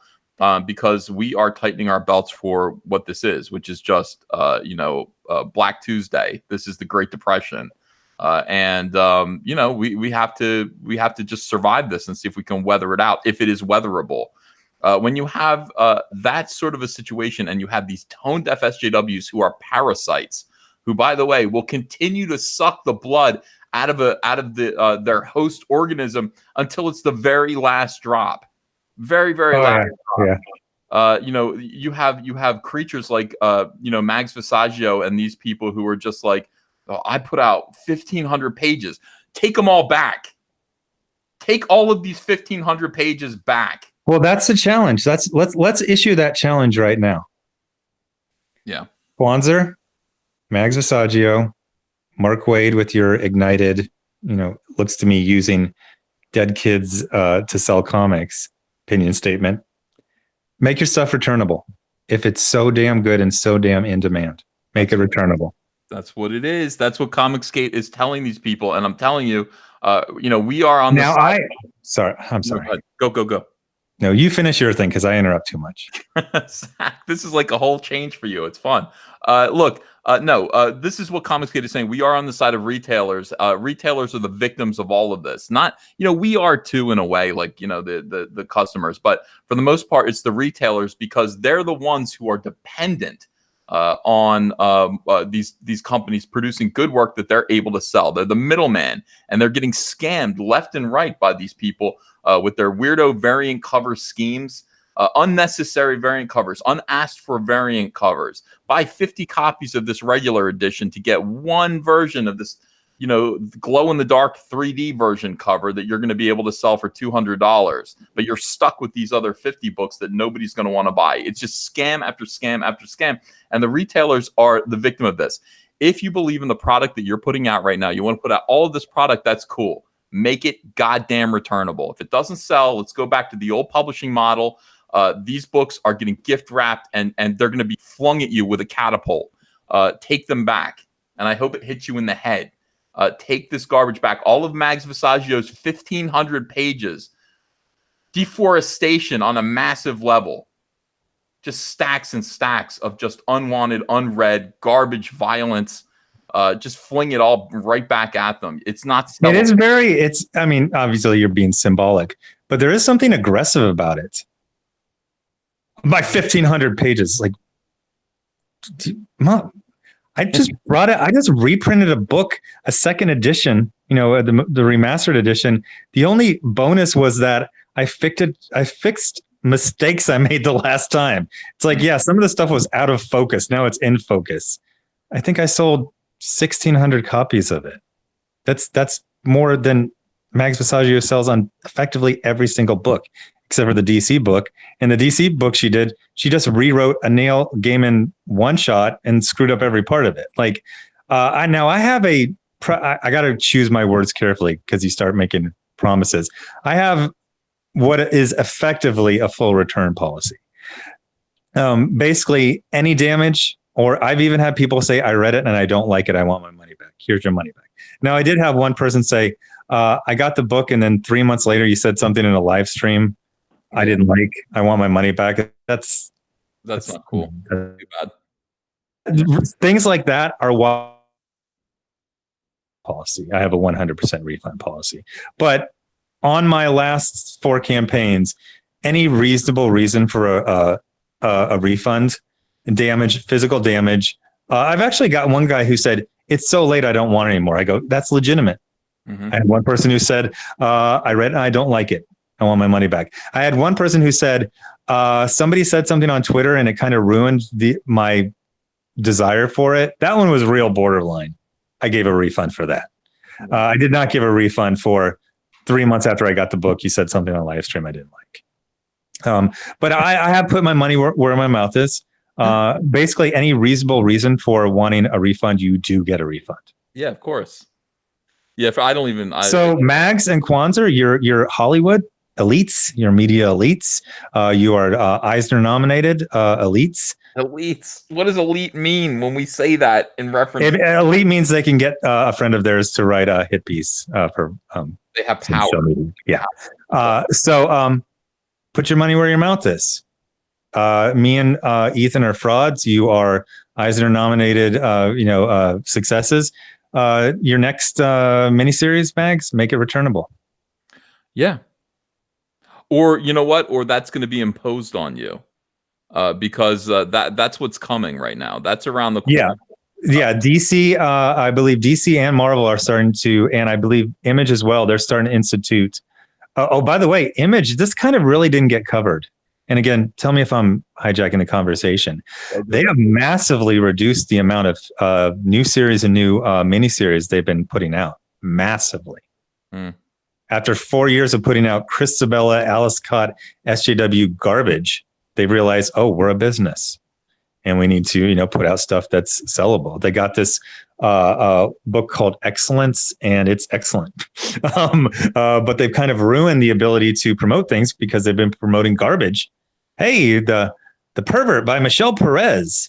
Yeah, This idiot says it's fantastic.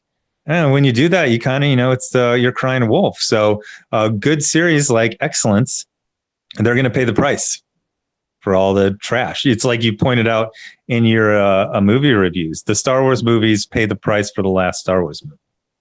of course. Yeah, I mean, people are going to respond. You can get people. Here's the thing. I mean, Cyberpunk has got to be good. It's like Cyberpunk has to come out and people have to say, "Wow, this is really good. I want the next one." Because you can sell a lot of copies of your initial offering. Yeah. If it sucks, your second offering is going to be not so great in terms of sales. You got to be aware of that. It's like you see Captain Marvel, the first Captain Marvel movie, making $1 billion. I don't see the second one doing that.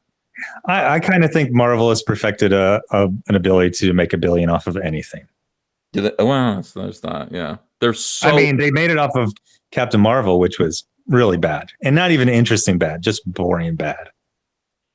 My buddy went out and just sat in the lobby for like 40 minutes.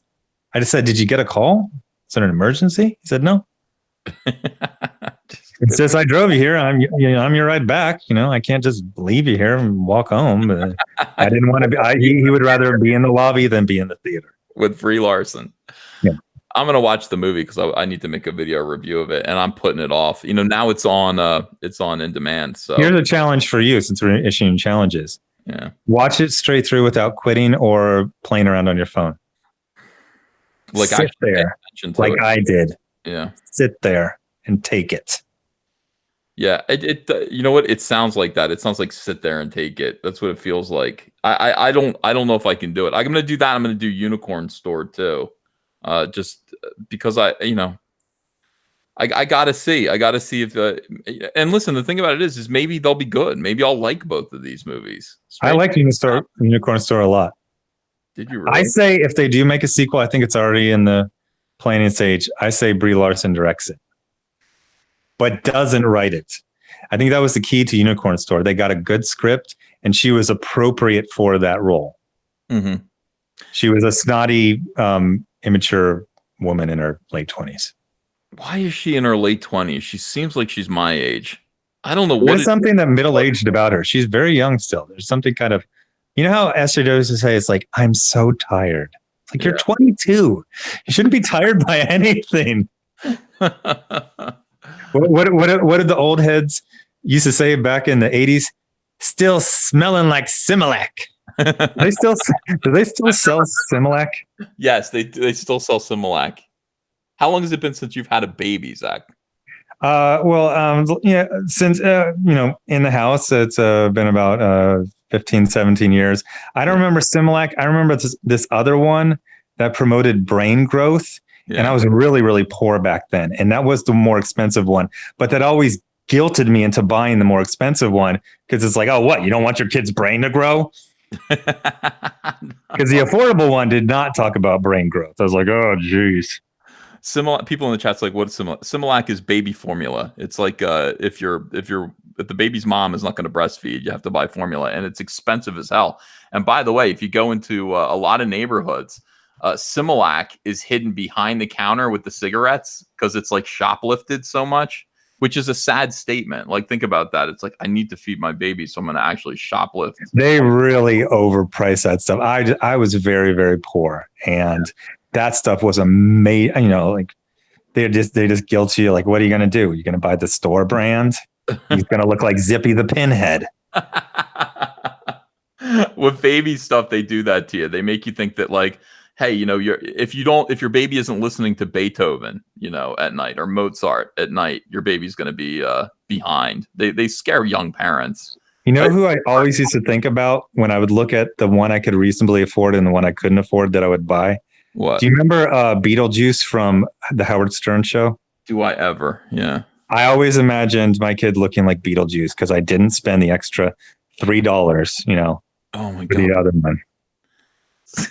Dude, I would love to see like you mixed with Beetlejuice. What that kid would look like. That's a project for you photoshoppers out there. Please show me the result of Zack versus Beetlejuice and what that poor child would look like. Does anyone know what his actual ailment was? Beetlejuice? Was he a thalidomide baby? No, thalidomide means that you have no arms or legs. You have them, but they're flippers. Yeah.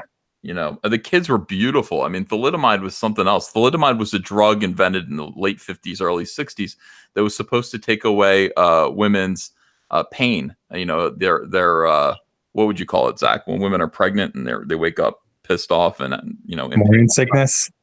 Yeah, morning sickness. That's it. Okay, so it was meant to relieve them of morning sickness, and it worked. The problem is the kids all came out with no hands or no feet. And that was they were incredibly beautiful facially and smart, but they just had no appendages. So That's so the mothers must have felt such guilt. can you imagine how that felt? Like, Jeez, that's terrible. wake up feeling sick in the morning. Now look what you did to your baby. Horrible, absolutely horrible. The FDA. I mean, think about the lawsuits. So that's what thalidomide babies are. Now thalidomide babies are boomers. They're literal boomers. I don't think they make thalidomide babies anymore, Zach. So don't worry. Beetlejuice would not be a thalidomide baby. I'm not sure what his ailment is. We should look that up and see. No, he would have been like 30 in like 1989. That's a boomer, right? Beetlejuice?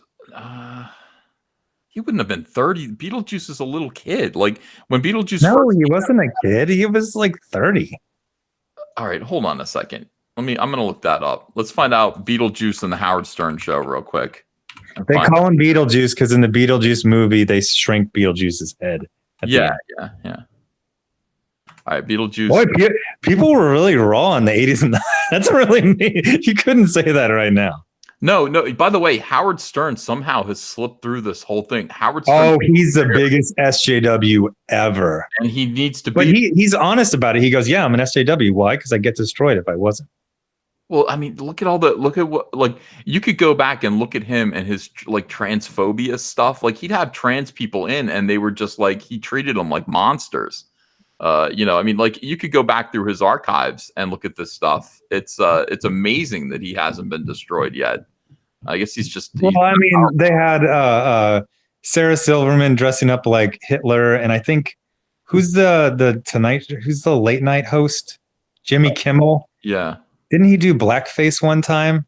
Yeah, These people all reinvent themselves as it's like that Burt Reynolds line about Doris Day. I knew her before she was a virgin. Yes. Yeah. All right, look, here's Beetlejuice. Apparently he suffers from microcephaly, which is just a small head, and dwarfism. He's also got an extremely low IQ. I don't know where that plays into, but I mean, he's got like, it's not Down syndrome, but it's a low IQ. Wait, the microencephaly is not, so he would have been a dwarf no matter what, but then he also had microencephaly, which is different than being a dwarf.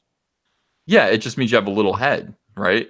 Microcephalic means you have a little head. Yeah, and then there's the other one where you have a large head, and I think that there was that actor back in the day, he had the really big head, and I think was he in Ed Wood movies? Yeah. You know the one I'm talking about, right? Oh, wait a second. Hold on. Back up. I immediately thought of the Beetlejuice movie and Ed Wood and connected that to Tim Burton because I'm reading somebody yelling. Yeah, okay. Thalidomide was not available in the U.S. The FDA did not approve it, says Marsupial Gamer. Really? That's interesting. I didn't know that. I know. Doesn't Billy Joel talk about it and We Didn't Start the Fire? Thalidomide? I think that's how I know about it. All right. Hold on a second. Let me see. Thalidomide. I know we shouldn't. This is not exactly SJWism here. All right. So thalidomide. It's a very boomer thing to talk about. Yeah. Well, it's a cool word, though. Thalidomide is cool. It's a good insult, like it's mean. But if you're going to tell somebody that they look like a thalidomide baby, that's 1950s. Okay. 1950s. Yeah. Thalidomide, sold under the brand name Thalidomide and Immunoprin, among others, is a immunity. I'm not going to try to say this word, Zach. Do you want to? You can't see it. Immunomodulatory drug. And the prototype of the thalidomide class of drugs. Today, thalidomide is used mainly as a treatment of certain cancers, so they still do use it. Not for pregnant women though. It's like you're adult and you have cancer problem. Right. Thalidomide caused birth defects essentially, so that is that's the thing. And look, it is. What do you mean it wasn't FDA? Seems like it was. It looks like it was. Yeah. Or maybe it was the FDA before it was the FDA. It had some other nomenclature. Yeah, maybe. Oh, that deserves a little research, I guess, since we're talking about thalidomide, but not right now. Let's look at the fun. Yeah, let's go back to the bakery. Richard C. Myers, incredible. What is it with SJWs trying to destroy bakeries? Yeah, they hate glue. Oh my god, it's more dangerous than being an EOD. Dude, I leave the bakeries alone, you assholes. Like, where am I supposed to? I love bakeries. The problem is, there's so few good bakeries out there. I thought that you were going to say the problem was your weight. No, my weight's not a problem. It's under control, Zach. It's fine.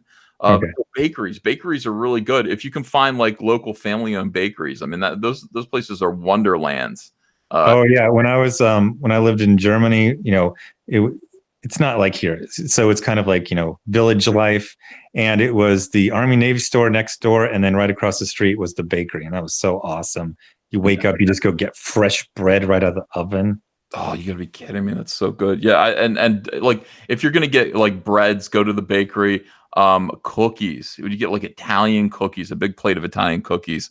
My buddy Al DiBartolo from high school, he's got a bakery, DiBartolo's Bakery over in Collingswood, New Jersey. He goes on the Food Network. He fights in all those Halloween bake-off TV shows. Like, he's a big star on the Food Network. But he's got his own bakery. And I swear to God, I'll drive out to Collingswood he baked me a Twin Peaks pie for the return of the Twin Peaks show. He made a cherry pie that looked like the floor of the Red Room. Totally awesome. And I mean, these people are geniuses and they deserve respect. They do not deserve to be persecuted by SJWs. All right, dear members of Oberlin just sent this blast email. This is good. This one's going to make you angry. So this is from. And I'm going to be quiet, but goddamn, no shame and no regrets and no lessons learned. Like my lawyer says, stop thinking you can change Mark Wade's behavior. He's going to act like this till the day he dies. It's about a monetary number for damages that you've incurred, and maybe it will influence other people to act smarter and more legally. I'm just going to shut up because I'm going to get angry hearing you read it. But right. I'm going to read this in a lisp. This is a soy voice, I think. Well, no, it's actually, I don't think it's a soy voice. It's this, have you noticed how like corporations are getting woke right now? It's like corporate wokeness. That's soy. That's got to be soy. No, they don't. Soy boys believe this stuff. These people don't believe it at all. But their arrogance is off the charts. All right, here we go. Dear members of the Oberlin community, I am writing to update you on the lawsuit that Gibson's Brothers Incorporated filed against Oberlin College and Vice President and Dean of Students Meredith Raimondo in the Lorain County Court of Common Pleas, November 2017. 2017, it's been 2 years. Following a trial that spanned almost a full month, the jury found for the plaintiffs earlier today. We are disappointed with the verdict. Can you imagine this motherfucker? And regret that the jury did not agree with the clear evidence that our team presented. Neither Oberlin College nor Dean Meredith or Raimondo defamed a local business or its owners. They would never endorse statements made by others. Rather, the college and Dr. Raimondo worked to ensure that students' freedom of speech was protected and that the student demonstrations were safe and lawful, and they attempted to help the plaintiffs repair any harm caused by the student protests. As we have stated, colleges cannot be held liable for the independent actions of their students. Institutions of higher education are obligated to protect freedom of speech on their campuses and respect the students' decision to peacefully exercise their First Amendment rights. These sons of it, they wound these kids up and fired them at this bakery. First Amendment rights. We want to protect our First Amendment rights to harass your business. Oberlin College acted in accordance with these obligations. Your obligation is to educate them, assholes. Yeah. Tell them about the War of the Roses. Tell them about what, like, did they spun him up, they set him in a direction, and, you know, I guess this place is like across the street, or it's like really close by. It's like how is this bakery not part of the community? Hold on, let me finish this. While we are disappointed, this is getting soy. While we are disappointed with the outcome, Oberlin College wishes to thank the members of the jury for their attention and dedication during this lengthy trial. They contributed a great deal of time and effort to this case, and we appreciate their commitment. Our team will review the jury's verdict and determine how to move forward. Here's how to pay them. Stupid motherfuckers. Yeah, you got legitimately angry. Because you cursed. I heard it come out. Yeah. So, yeah, no. That's how I felt as well, because you see them, they're just like, look, this is really, we just needed your whole life in business and your legacy for your grandkid destroyed, rather than us be inconvenienced. Like, there's no shame. There's never any, hey, yeah, we probably did overstep. And this is like this little kid. Thank you for your time. They try to throw lengthy out like it wasn't them making the ones lengthy. This whole lawsuit is lengthy because of Mark Wade and his lawyers. We could have already been done by now. It's lengthy because they tried to fight this. What is this? They didn't listen to the evidence produced. Like, it's a family that owned a business. They had shoplifters. The shoplifters, by just the facts of the universe, were of a race. And then you dogpiled and spun people up because you're addicted to endless racial grievance. And that's, you know, remember that college that, was it? This is Ohio, right? Yeah. Wasn't the other Ohio, the public university, the woman said, we need some muscle over here. And then it ended up being like, oh my God, who was that woman? That place got destroyed. Their people applying like plummeted the next year. These stupid schools, these totally far left wing extremist colleges, they take your children and they use them like bullets. They radicalize them, they load them into the gun, and they pull the trigger and they fire them at normal people who are just trying to do business. These kids are taught to call everyone racist, call them white supremacists, to abuse them on behalf of the radicals, the weirdos. They're taught to real life harass people, real life stalk people, real life yell at them. It always comes down to milkshakes. The big thing now, at least in the UK and Europe, is throw milkshakes at them. But that's harassment. You know what I mean? Go out, harass, all this type of stuff. All of that is assault, by the way. I don't want you to put your hands on me. I don't want you to put a milkshake on me. I don't want you to dump glitter on me. If you dump glitter on me, I'm going to be like a European soccer player. I'm going to be like, ow, ow, ow. And then I'm going to get up and beat the shit out of you. It's assault. Stay away from me. Well, the other thing is they want you worried about what will happen. You know, obviously that's going to be embarrassing. And you're like, what is it? It could be, I mean, they've dumped urine on people in Canada. So you're like, oh, what is this? What's in it?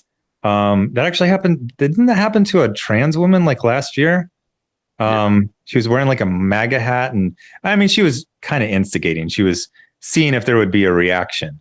And then someone threw, and then she just like, what is this? Is it acid? Is it urine? What is it?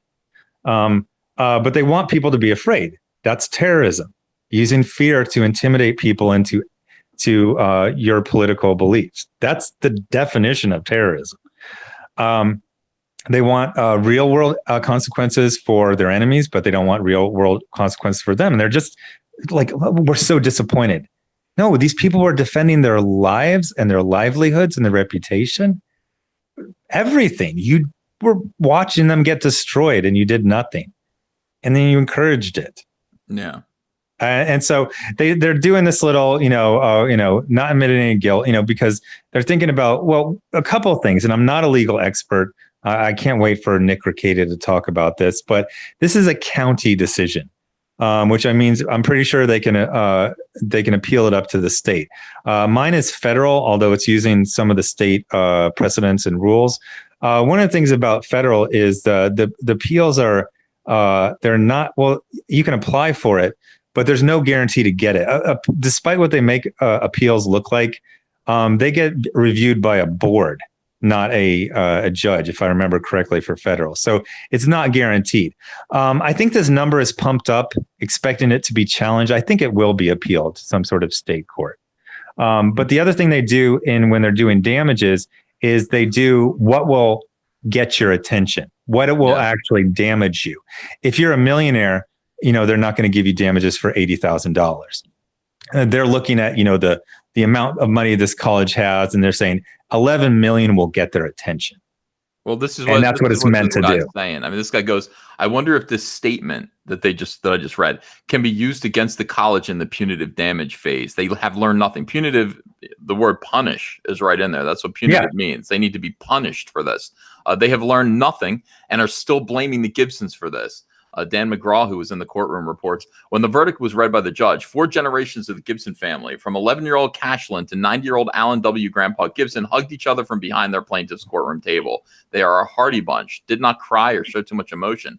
No wailing or crying by this family. But as one who has watched them for over a month now, you could see a burden had been lifted from their shoulders. Zach, I can't wait until that burden is lifted from your shoulders. That is, and that's a real thing. That's a real thing. Like, I go to the bank, and there's a weird kind of like low self-esteem down in the border for some reason. I don't know why. It's a very successful part of the world, but whenever I tell people like I moved here and I got a successful business, they get very excited. They go, "Oh, why'd you move here?" I'm like, well, it's a great town. It's a great place. But they start asking me more questions. They're like, "Oh, what's the name?" And then I start getting nervous. And I go, oh boy, because I've been defamed so much, I don't want to share in my success. You know what I mean? Right. I don't want to talk about it.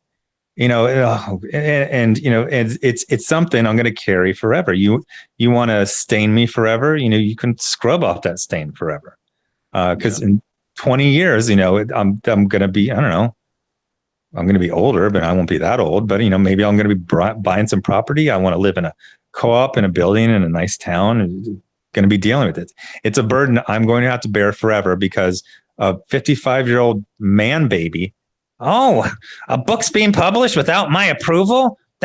This will not stand. Well, Mark Wade decided he got to decide if I was in stores or not, and I got to decide whether he's in federal court or not. Yeah. But yeah, it's a huge emotional burden. And they do this. They do this because they want to damage you. They want to hurt you, but they also want to scare others. Oh, I got to say, I don't know. I don't want to get in their crosshairs. We saw what they did to Ethan. We saw what they did to Zack. We saw what they did to John Malin. I'm just going to sit here and wait, hoping that 26-year-old assistant editor gives me that 8-page story in that Power Pack annual. I would want that. I'd want to do 8 pages in a Power Pack annual. That'd be funny. All right. So it was the culmination of their life being blown up and their state of living being pushed upside down since 3 students from Oberlin College shoplifted at their store on November 9th, 2016. Wait a second. 3 years. So it happened 3 years ago. No, November 9th, Zach. That's the first day. That's when Trump won. Oh, yeah. So they were looking for a victim. They needed to destroy someone. Holy shit. Vindictive. Their reward for calling the police on the shoplifters was being tagged as racist by Oberlin College students who protested their actions. And for Oberlin College to support those actions of defamation, 2.5 years later, they feel somewhat vindicated as an Ohio jury saw what Oberlin College did to them was wrong and slapping them with an $11 million judgment for doing so. I am at a loss for words, 64-year-old David Gibson told Legal Insurrection in an exclusive interview. 2.5 years of putting up with this has been very difficult and overwhelming. I just want to let people know across the country that this can happen to anyone else. But we stayed and worked together as a family and fought against this. This is so Comicsgate. In many ways, what we wanted from Oberlin College, the jury gave to us. They said we were not racist and that the college should have said so when this all started. I thank the jury for seeing what we have seen from the beginning of this, he said. Owen Rarick, one of the lead attorneys for the Gibsons, also pointed out that this case has national implications in this time of cultural debate. The jury saw that Oberlin College went out of their way to harm a good family and longtime business in their community for no real reason. And the jury said, we aren't going to tolerate that in our community anymore.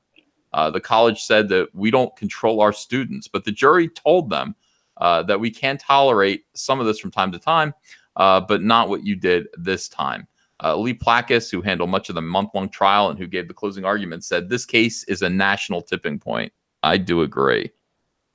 What the jury saw is that teaching students and having them learn how to be upstanding members of the community is what colleges are supposed to do, not appease some students who they're afraid of, Placus said.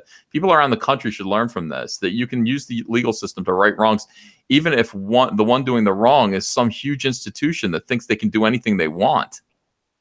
Roger Copeland, a retired Oberlin College professor of theater and dance, was in the courtroom and seemed ecstatic after the jury came back with their verdict. Professor Copeland is somewhat famous in the courtroom for getting this response on a Raimondo text to coworkers after a letter to the editor he wrote was critical of the school for their handling of the Gibson affair. Fuck him, Raimondo responded in a text message about Copeland.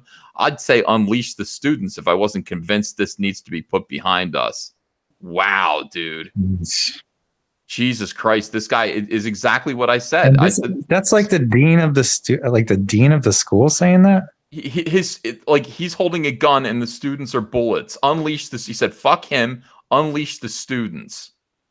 Fire the students. They're little weapons for this pussy to attack this business. This is infuriating. Absolutely infuriating." I'm exhilarated by this verdict, Copeland said, whose wife Michelle worked at the school in food service and testified she was under orders by the school to cut the business off from the cafeteria bagels and pastries they provided because of the student unrest. What is most amazing about this trial is that the public was able to see what the process really was and how the school goes about its business, Copeland said. It's almost like the mask has been ripped off the face and we can now see what the face really looks like. You know what it really looks like, Zach. It sounds like every SJW we've ever encountered. First of all, they're obsessed with cursing. Everything's a threat. Everything's about destroying people. Yeah. We ripped the mask off the face, Zach. Yeah. You know what I mean? And you know what it looks like? We can finally see the face underneath the mask. Well, it's a guy spending multiple days saying, I didn't bully you. You didn't feel bullied, did you? Yeah. Just say it. Once you say I'll bully you, I'll leave you alone. This is the face underneath the mask, by the way. This is it, Zach. By the way, I'm going to put this on a t-shirt. It's about time. A lot of people are asking for it. God damn these weirdos. I'm absolutely furious at these people. We wanted to call you a racist. We wanted to demean your business and destroy your business. And what? You're fighting back? Fuck them. I'll unleash the students on you. Evil. This is evil. Evil in our time. So these people are basically, they are evil. These people use their positions as college professors, and they're standing in the community, in their. Well, it was the leader of the college, right? Yeah. She was the one, but she doesn't have to pay. It's the college that has to pay, which means it's the students, which means it's the parents. That's correct. The parents of these kids who you've brainwashed have to pay for this extremist activist. Ridiculous. Why do people hire SJWs after all of this? And I've said this over and over again. Such a danger. It's so dangerous. They put you at risk. Assuming this college is just neutral politically and just wants to make money. I don't think it is. From the little I know, it's not extremist, but it's not a centrist school. Yeah. You just hire these people who just place you at risk, who utilize, again, and this is what SJWs do. They find a successful platform, they invade it, and they use it to start shit and cause trouble. They use it to espouse their ideals, their craziness. They use it to attack people. They do it every single time. They've done it in comics. They did it in video games. They're doing it in Magic the Gathering. They do it in movies. They're doing it in Star Wars. They're doing it right here. They're doing it, of course, in the education system. And they're literally thinking that they have their students are an army for them, social justice warrior army to attack local businesses that don't bend the knee. And all of this happened evidently November 9th, 2016, on the day when all of them went fucking crazy. Yeah. All of them went nuts on this date. So this happened. It's no coincidence. 3 students just happened to be shoplifting, students from this college, shoplifting at the local bakery, and they reacted this way. I'm going to hazard a guess that somebody at that bakery had made it known that they voted for Trump. It's just a guess, just a theory. That's interesting. I'm guessing. Let's take a look at them and let's just see if we can find the Trump supporter. 3 of them. I'd say these 3.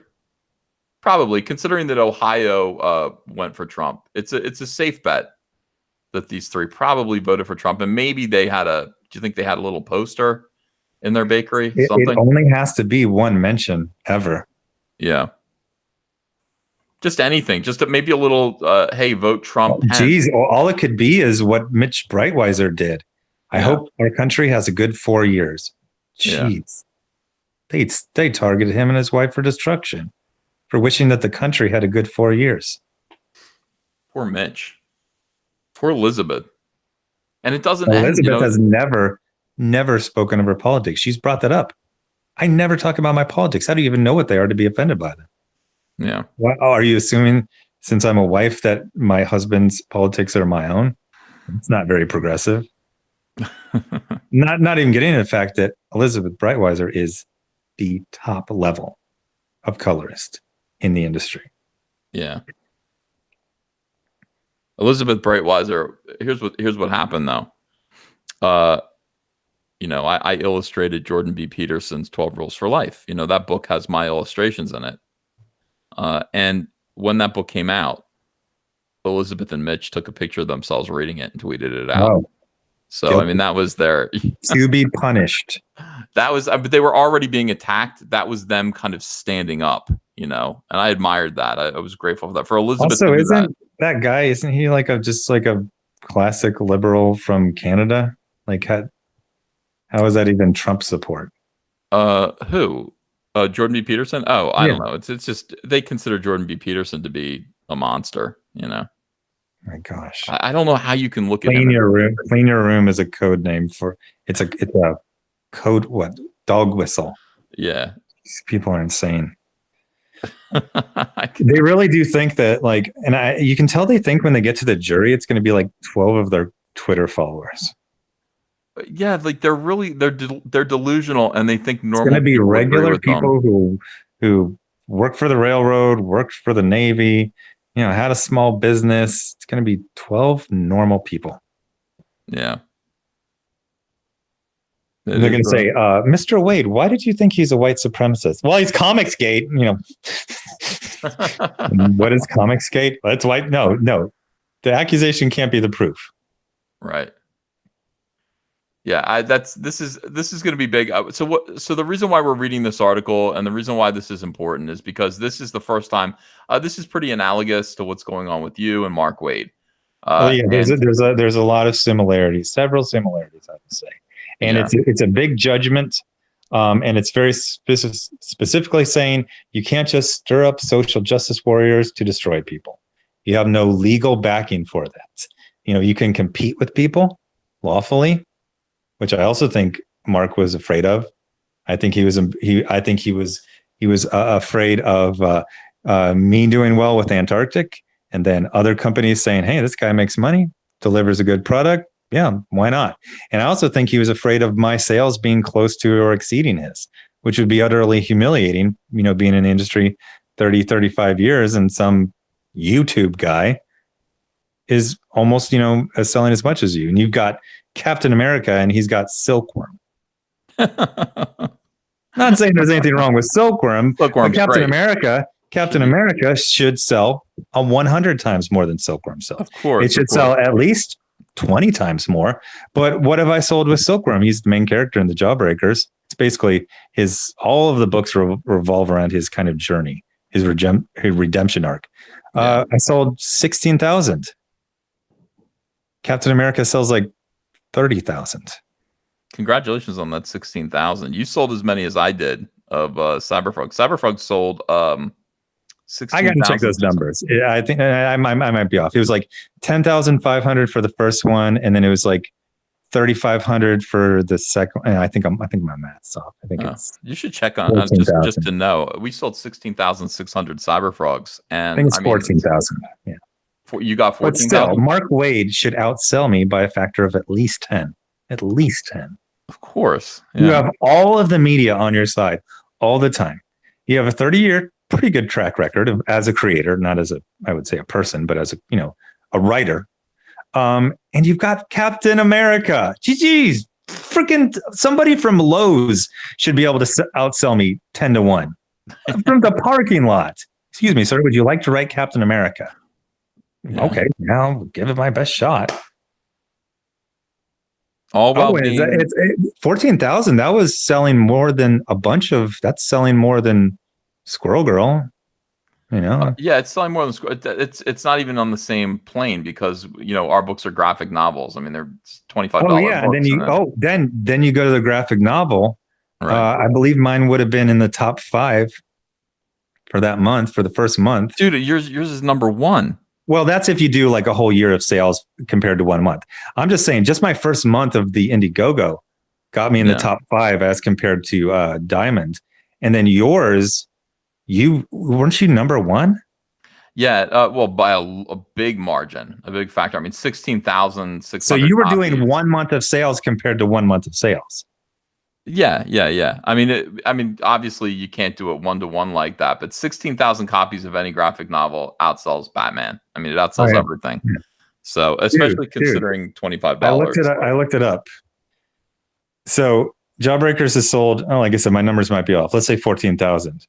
Mm-hmm. You know the Mags Visaggio book that got optioned into being a TV show? Yeah. You know the sales when it was collected into a graphic novel? No. Trade paperback? 200. 200 copies. 200 copies. Yeah. That's not a lot. That's that is statistically zero. That's statistically zero. That's 4 copies per state. And that presumes that anyone actually bought them. I mean, those are just retailers that bought them. Yeah, that's the, like I said, emotional blackmail to order unsellable and unreturnable garbage. All right, I'm going to read some super chats now. If you guys want to ask Zach any questions or me any questions, super chats, it is time to go. And let's just see what's on your mind. And I know. Oh, I just saw the title of the video. That's a good one. Yeah. It might be on the wrong screen though. Oh no. I'm sorry. Stop sharing. Yeah. I'm going to my super chat screen now. All right, let's see what goes on here. Oh, wow. Thank you guys. Appreciate it. A lot of super chats. All right. So Servant of God 777 says, okay, who suffered legally? Are you okay, babe? Do you need anything? The nails. The nails. Oh, are they by the TIE fighter? Okay. You're hanging stuff up? Yeah. Okay. Andrew's down here. All right. Who suffered legally? Rabbity Cat says, what does Zach think of War Campaign? Do you have a comment about War Campaign or no? I was in the other room. It's like 108 here. Jesus Christ. Even with the AC like maxed out, I went to go check. It's like, is the AC on? It's on. Oh yeah. It's on. Everyone's upset that Andrea didn't say hi. I just like how I can just imagine one of your psycho stalkers. That was a plant just to prove that she's still alive and you actually like Star Wars. Yeah, you get, like, if you listen closely, you get a little bit of information. Like, Andrea came down and she looked confused, and she was looking for the nails because I have all the nails, the picture hangers down here. So she's like, where are the nails? And I said, they're by the TIE fighter, of course, the big enormous TIE fighter. And then she just said okay, and she took them and went back upstairs without saying hi. I'm sorry, everyone. All right, so would you want to? All right, we'll skip that one. David Hughes says, Zach, I can see your crotch in your latest post. Not cool. EVS loved your Love last night's awkward stream. Truly entertaining. Still going toe to toe in its chat, which is fun. Loving these streams. So entertaining. Party Am Civvy says, "Oh, cool. Gibson's donut shop. Tim Pool covered it too. I'll bet everyone's going to cover this. You know." I went to go watch Tim Pool when all the Steven Crowder stuff was going insane, and I was actually really disappointed in his coverage. Really? Why? What was the overall? He just wasn't covering that much. Like when everything was going down, that's the whole thing about like YouTube. When things are going down, like the people who cover stuff, they should be doing right away. You know what I mean? Yeah. I think he did like the next morning, and it was just like a summary. I was like, what? This is like what you exist for. That's what YouTube is. Like, you really do have to. I'm trying to get back into Star Wars. I want to make daily Star Wars videos, and you have to get the news and you have to get your video up immediately, no matter what it is. You don't get to sleep in. Some people should be calling you. Hey, wake up, do a video on this right now. Where's our morning video about, this or that? Yeah. That's how to succeed at YouTube. I've been so busy, and I've got to get. I'm telling you, it's on my mind because my stats are like going down. People are like, where are the videos? I will get them out. Space Player says, comic book music with no agenda or propaganda, just pure artistic escapism and sound. Space Player, the music listens to you. Space Player on Spotify. Thunderbird says, what it do? It do what it do. There it is. Harry Bergeron says, come out Disneyland. I've got the hookup. I've gone already and rode the ride a bunch in previews. Zach too. So we got to come out to Disneyland. He's inviting us to Disneyland? Yeah. What is the Star Wars land? Is that part of Disneyland, or is that a different park? It's in Disneyland. It's I saw Rob Liefeld. He was posting from there, and I was like, it just looks really hot. Yeah. I don't know. I don't want to just go stand by a Millennium Falcon. Yeah. There it is. The secret to going to Disney, honestly, is to go at 5 p.m. See, that everybody goes to Disney and they go, we got to get there right when it opens at 9 a.m. We stand in line at 9 a.m. Well, basically what you're doing is everyone has that same idea. They want to get their money's worth. So they buy their tickets and go in at 9 a.m. And you end up with everyone else waiting in a long line for all of these things with all of these other people who came in at 9 a.m. too. If you buy your tickets and go in at 5 p.m., everybody's already tired. Like they've already been to the lines. They've left. You're right. It's not, the sun isn't out, it's cooling down, and you really have, it seems like you want to spend hours and hours at Disney. You don't, you need 4 hours. So you spend that time, from 5 to 9, there are no lines. It's cool out, and you can get a beer. It's perfect. How late do they do the rides there? Like till 10, 11? I think it's like, I think they close at 9 or 10. I can't remember. I did a live stream from Disney World to look at some Star Wars stuff. And it was fun. I came in at 5 p.m. and it was perfect. I could get on everything instantly. And it was easier. It was much, much easier. And the sun, of course, when you're at Disney, the sun's beating down on you. You're crowded with people. You have to walk and wait in lines, and it just isn't fun. This is the best way to do it. Buzz CJC says EVS is my favorite SJW. I am not an SJW. Shogunat says prefer a high T comic and harder sound. This one's for you. Jawbreakers, Doom Kickers, and Badasses, pounding drums, heavy riffs, and the power of a 90s comic strike force. Shogunat on Spotify. People Circus says Dead Men Don't Wear Plaid did it best in 1982. Installation 7 says, Zach, what's your favorite 90s character or comic that is overlooked? Night Thrasher, all day. Every day, Night Thrasher. Now, if Disney were to bring back Night Thrasher, do you think it would be to spite you? Yes. I do too. Jonathan Van Hertem says, for $10, says, Zach should check out Legionnaire by Nick Cole and Jason Anspach on Audible and Kindle. Black Hawk Down meets Star Wars. It's high T military sci-fi action adventure. You will not regret it. So it's called Legionnaire, Zach. Rob J says, Zach Zach is the Hootie and the Blowfish of controversy. What would that mean? I don't know. Yeah.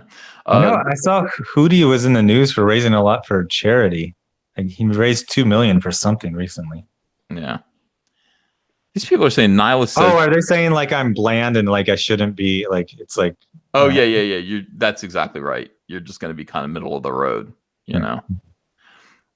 which is not true. Nihilist says EVS's voice is pretty SJW in the chat right now. How's my voice SJW? Yeah. Everybody's just being rude for the sake of being rude. Got him. Come back to me, my chat. Come back to me. We got 1,900 and we've got almost 2,000 people watching, which is pretty cool. 1,929 people. That's impressive for this channel. You got a good title on that video. Titles matter a lot. SJWs begin to pay. Yeah. Great title. Because everyone wants it. Everyone wants that. Yeah. Well, I mean, we're going to see it. You know, I mean, the great thing about, I think, the Trump years, you know, no matter what you feel about Trump. I got a little story on that when you're done. Oh, I was just going to say there's a story arc that's happening here. You know, SJWs go insane. First of all, SJWs dominate the culture all during Barack Obama.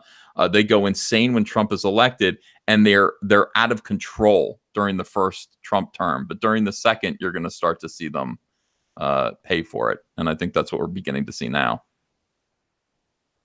Go ahead, Zach. Sorry. So this is a very good, it's a great place. I'm down here in the border. They call it the RGV, Rio Grande Valley. And there's almost no apartments. Everyone can afford a house, you know, just like a regular house. There's this one road that I don't go down that often. It's usually when I miss a turn. And a couple of weeks ago, I just joked. I was like, oh, they're building a castle here. And then I went back and they're almost done. It's a castle. The economy is so good that people are building castles again. This isn't a McMansion. Like, it's stone. Building a castle would be so cool. I mean, it's, you know, it's the, you know, local style of architecture, but it's got to be 20 rooms. The economy's got to be getting better. It's got to be getting better. Yeah, it's great. It's great. Yeah. People are saying my vocal fry is annoying. Well, I mean, you know, I don't know. There it is. There's the vocal fry right there. Yeah, it's vocal fry.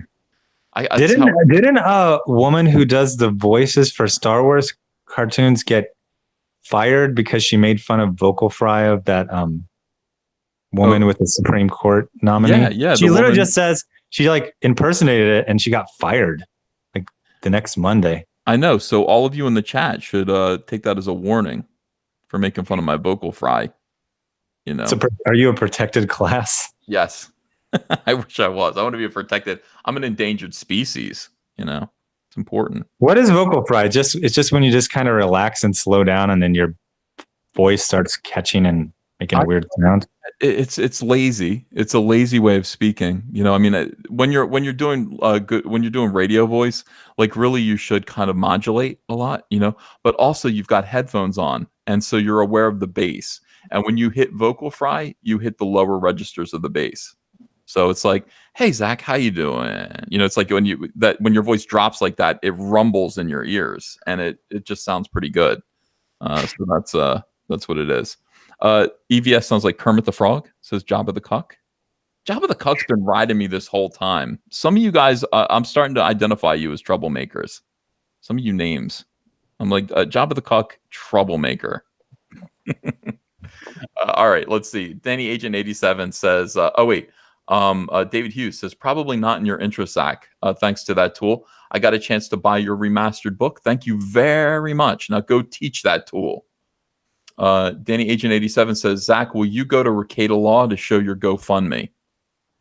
I've been on the anytime there's a significant update. I think he's either talked about. Yeah, he's talked about it. I think sometimes he's even done like multiple days. Like when the depositions came out, he did like 2 days on that. I you know, obviously I always got to be careful talking about things, but he's a lawyer, so he knows what to ask. I'd go back on if he invited me and I had something interesting to talk about. Yeah, well, eventually, you know, we're waiting for the next two stages. The next two stages is the judge in Texas saying if he decides, yes, this is a Texas court case, we will proceed in Texas. And then they've most likely got another stalling motion that will take up like the whole summer and into the fall. And so when we beat that, that would be like the next. This thing's going into next year.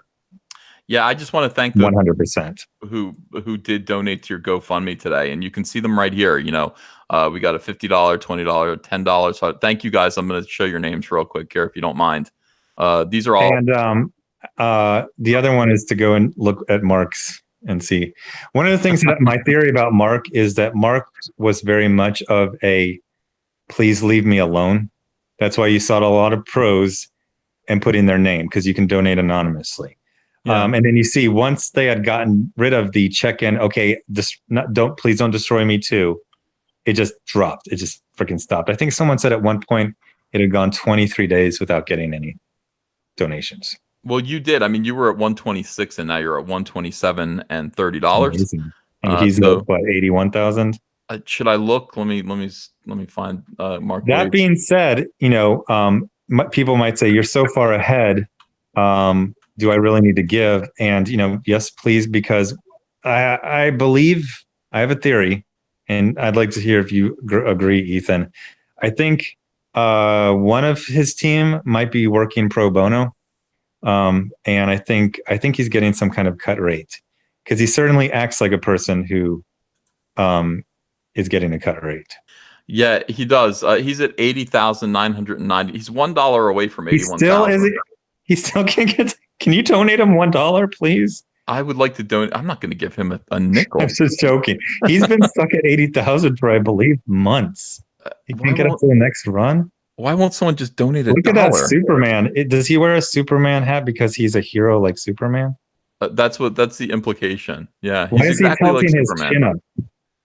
He's looking at the sun. Is he looking at the bright hope of the future of constant fear and tattletaling on people until late middle age? Yes, he is. So one of the things you said so great, and like I said, I think you get emotional about this too, but is you said you're basically, you put the link for two of them and say, what future do you want to live in? Mark Wade's or Zack's? Because you can survive in Zack's, you can prosper in Zack's, but Mark Wade's, it's real dangerous. It's real scary. You got to constantly worry about what some gatekeeper is going to say, some psycho who's going, oh, your tweet from 12 years ago sure is problematic.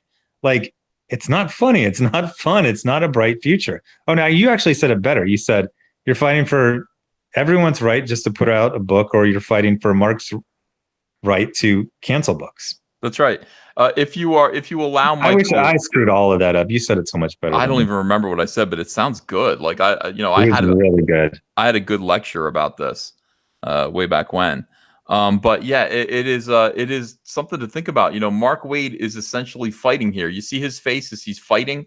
By the way, he started his own GoFundMe campaign. None of his friends could have done that for him to save face. And he's fighting for his right to be able to destroy your comic book. That's what he's fighting for here. And it's not just me. Like I said, if this is just about me and it was nobody else, it would be a worthless case. It would be a waste of everyone's time. He has not targeted me. He's targeted people throughout his career, and he's targeted people after he's targeted me. Peter Simeti, he came after Peter Simeti, and Peter Simeti admitted going to the brink of suicide. Mark Wade, as far as I can tell, purposely misconstrued the situation and was one of the leading factors to bring incredible pressure on this minority-owned business, Alternative Press, to which the minority owner contemplated suicide. Yeah. I felt a lot of guilt over that because that happened. I should have filed by then. A whole summer went by. I was nervous. I had never, Dude, it was a big step, man. I remember you going back and forth about it. Should I do it? And I mean, even now, having done it, you can understand waffling. It is a big process, and it's affected your life. Yeah, it's affected your life. It is your life right now, and you can't do all of the things that you want to do while you are enmeshed in this lawsuit, which again is part of the thing here. It's part of their scheme. You see, Mark Wade's exactly, because they're going to say, well, Zack got lucky. He's got a friend with a popular YouTube. He's got a popular YouTube. He can crowdfund. Mm-hmm. The average Joe Schmo, even like a person who's been in the industry for 20, 30 years, that guy from his Spider-Man run or his Hulk run or his Green Lantern run, and you like him. He knows he can't speak up. He doesn't have that, fortunate situation that you and I do. Yeah. And they count on people being scared. That the Mark Wade, that, it's kind of cheesy. A vote for Mark Wade is a vote for fear. Well, that's when you're giving money for his campaign. It's a campaign for fear, allowing him to terrify people. That's exactly right. And when you're giving money to your campaign, you're basically saying, you know what? Everyone has the right, okay? No matter who you are, everyone has the right within the comic book industry, especially, to engage in business practices with other comic book professionals, create contracts, get into business with them without some, unrelated weirdos who have nothing to do with it coming in, interrupting, destroying your contract, destroying your agreement, making it impossible for you to publish your book just out of political spite. When you're when you're donating to Richard C. Meyer's GoFundMe campaign, that's exactly what you're saying. You're saying, no, I think that everyone should have the right to publish a comic book without Mark Waid coming in and interfering. And by the way, anyone who does come in and interfere and disrupt someone's right to do business should be punished. We just saw it happen here. This is the end result, by the way. Their justice does exist. Jury awards Gibson's Bakery $11 million against Oberlin College, who took it upon themselves to torture this bakery, this family-owned business, for imagined racism. They did this completely out of political grievance. They're upset that Trump won the election on November 9th, 2016, and that's the date that they started to protest this bakery. November 9th, 2016, also the date that SJWs in comics started to come after me and call me a Nazi. This seems kind of organized at this point. This seems kind of like they all got together and planned to do this. They planned to destroy people and punish people who voted for Trump, and they did everything that they could. Absolutely everything that they could. And now is the time when we kick their asses in return for this. Now is the time where Comicsgate rises up and kicks the asses of these complete and totally out of line. These guys have loose cannons. We need to tighten their fucking cannons and punish these people. I don't know if that analogy works. They're loosening their cannons. Fuck people. We need to shoot the hell out of them. And that's, again, that is what these people, that is what we're doing here. That is what this GoFundMe is about. If you care about this, if this is important to you, if you think that Richard C. Meyer, your boy Zack, should have, been able to just publish his comic book, just put it on the shelves. Now it's in the shelves of libraries, without interference, without his contract being screwed with by someone who did it out of complete and total spite.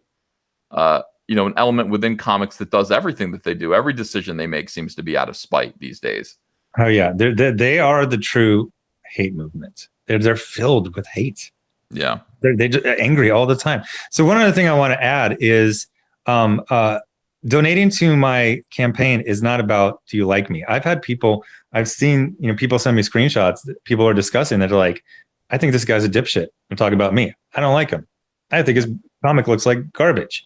But it's not about me specifically or Jawbreaker specifically. The worth of giving to it is just like this Wilson's Bakery thing. It's gonna, the true crazies are always going to be crazy. It's going to get those people, the majority, that go, oh yeah, I'm just going to boycott lawfully, protest legally, and move on with my life. Because like you said, with the stalling, it came from, it's scary. It's a big deal. Mm-hmm. And people are forgiving. Time heals all wounds. If you're normal, time heals all or most wounds, except for keloid scars. I'm throwing out some humor for y'all in medical school. Yeah. There's some med students said that was a good one. So real quick, time would go by and he would keep doing more things. Mm-hmm. 2 weeks after he got my contract canceled, he's saying I have ties to white supremacy in my own state, mm-hmm. to people at a convention. Then he's going on John Ciantry's Word Balloon podcast, who's kind of like the Charlie Rose of the comic book industry, defaming me there. Then he's going on his GoFundMe, lying to raise money. This is never going to end. It's never going to end until I stand up to him. And by doing so, I'm hoping to help the Peter Samettis and all the people who have been quiet so far, because they're like, I can't do this. I can't stand up. I don't have Mark Waid's wealth, which I believe he is wealthy. I don't have his media connections. I'll be destroyed. I want to say a lot of people are donating now, and thank you for that. I want to thank Antoine Dennison, Ronald Allen, Nikki Engler. Thank you guys. Oh, thank you, Antoine. Yeah, yeah, I recognize that name. A lot of people are donating, and I can't get it to refresh because it keeps saying Antoine Dennison donated 3 minutes ago, and it won't refresh to 4 minutes ago. They do things for it's not that type of website. They basically update fully once per day. Your donation will show shortly after, but it's not it's not Facebook. Yeah. Thank you. Thomas Stanfield says, "Don't dox Ethan." Well, their names are right here. It's public. If you don't want your name on there, go anonymous. But honestly, be proud. Be proud to donate to this. This is not anything to be ashamed of. This is Wonder Girl says, "I'm Nikki." Thank you, Wonder Girl. Appreciate you. This is not anything to be ashamed of. This is something to be proud of. And I wish comic skaters would stand up more and just be proud to be comic skate. To be proud of fighting for your right to do comics. All right, we're gonna have to get back to super chats here, and let me see here. No, Zack, I want to thank you. It is much easier to bend the knee, says Bizarro. Sailor Moon Loves Tuxedo Mask says, "I'm a world famous Star Wars writer with such books as Zuckuss and 4LOM's Excellent Adventure, Luke marries Leia, and Chewbacca gets intoxicated in Cantina. Next book is Han becomes the next Jabba of Tatooine." Oh, that would be good. Peppermint Oil Capsule says, "Longtime listener, first super chat. For purely medical reasons, I have to use a lot of soy, but it's not for fashion. It's just medicine. I'm not a soy boy." All right, I believe you. DJ Nutsack says, "Zack, can we donate to your lawyer fees?" Yeah, I mean that's what the GoFundMe is used for. Yeah, so if you go to the GoFundMe, all of this money is going to, and it's slowly being parceled out to Zack's lawyers. No. Well, so at the beginning they do some holds, but now basically what is donated every day, I get it the next day, and then once a month I get a bill from my lawyers, and then I use it for that. John Cubbin says, "Ethan, the vocal fry now they're going to hit me with the vocal fry. Vocal fry you've got going is really SJWs. Take a deep breath and speak properly." I actually feel like I'm hearing it more the more you talk about it. Like I'm hearing it. I thought vocal fry was at the end of a sentence, but I feel like I'm hearing it in the middle. Yeah. All right. I'll you know what? I'm going to talk. I'm going to make every effort now. Just there. It happened again. I'm going to make every effort now not to vocal fry. And we'll see how you like it. I'm hearing it a lot. No, you're not. I didn't do it then. I heard it in then. For God's sake. I didn't hear it in For or Gods, but I heard it in Sake. All right, there it was again. All right, so Mike Jenkins says, "Everyone dig deep. This is important." Thumbs up, and that's it with regards to your boy Zack's GoFundMe campaign. Joe Marone says, "Sci-fi comic book music with no agenda or propaganda, just pure escapist fun. Space Player, the music listens to you. Space Player on Spotify." Mark C says, "Uncle E, the only real prejudice Mike has is against Swamp Thing." The only real prejudice Mike has is against Swamp Thing. I don't get that. Richard Weffis says, "Ethel Merman Van Sciver." Mark C says, "Forget the Harley, go with an Indian motorcycle." Oh, dude, yeah. Or a Triumph. Count Giraffe says, "Me am Mark Zorro. Me hurt weak people to make strong. Me drink soy latte for testosterone." Mark C says, "After 15 years of fans asking, Dynamite Entertainment is going to release The Art of Sky Captain in the World of Tomorrow." Yeah, Dynamite's just doing good stuff lately, and I think they are listening to people. This attitude of, hey, if you don't like it, don't buy it. I think they're just listening to money, which is the best thing. You don't have to acknowledge these 12 weirdos on Twitter. You just sell something and it sells or it doesn't. Yeah. I gotta say, I'm really impressed with Vampirella #1. So far, it's sold 60,000. 60,000? It's just phenomenal. God. I actually went to multiple links to see if that was a typo. It was like right now in this industry, in this destroyed market, in this SJW destroyed market, 60,000. That's incredible. Yeah. Tim Christ says Ethan at Ethan needs a plane. Yeah, I do. I want to buy an airplane from I don't know. Who's that guy? Who's the guy that the minister bought an airplane from? Who does all those movies with God damn, forget it. I'm so didn't you do that 2 days ago? You were talking about some preacher. I was like, what is this? Yeah. I saw this preacher get caught, and it was great. You gotta great stay video. on model. You're the comic and Star Wars guy. Tyler Perry. Oh, so I What are you gonna start doing? Like, are you gonna be like, live at 5 works for you? You're gonna go confront like landlords who aren't fixing pipes or something like that? Yeah. I would. I totally would. Yeah, try things different. I don't know. But yeah, I will stay on model. It'll just be Comicsgate and Star Wars stuff. Liam Gray says addiction removes agency. Should you call it that?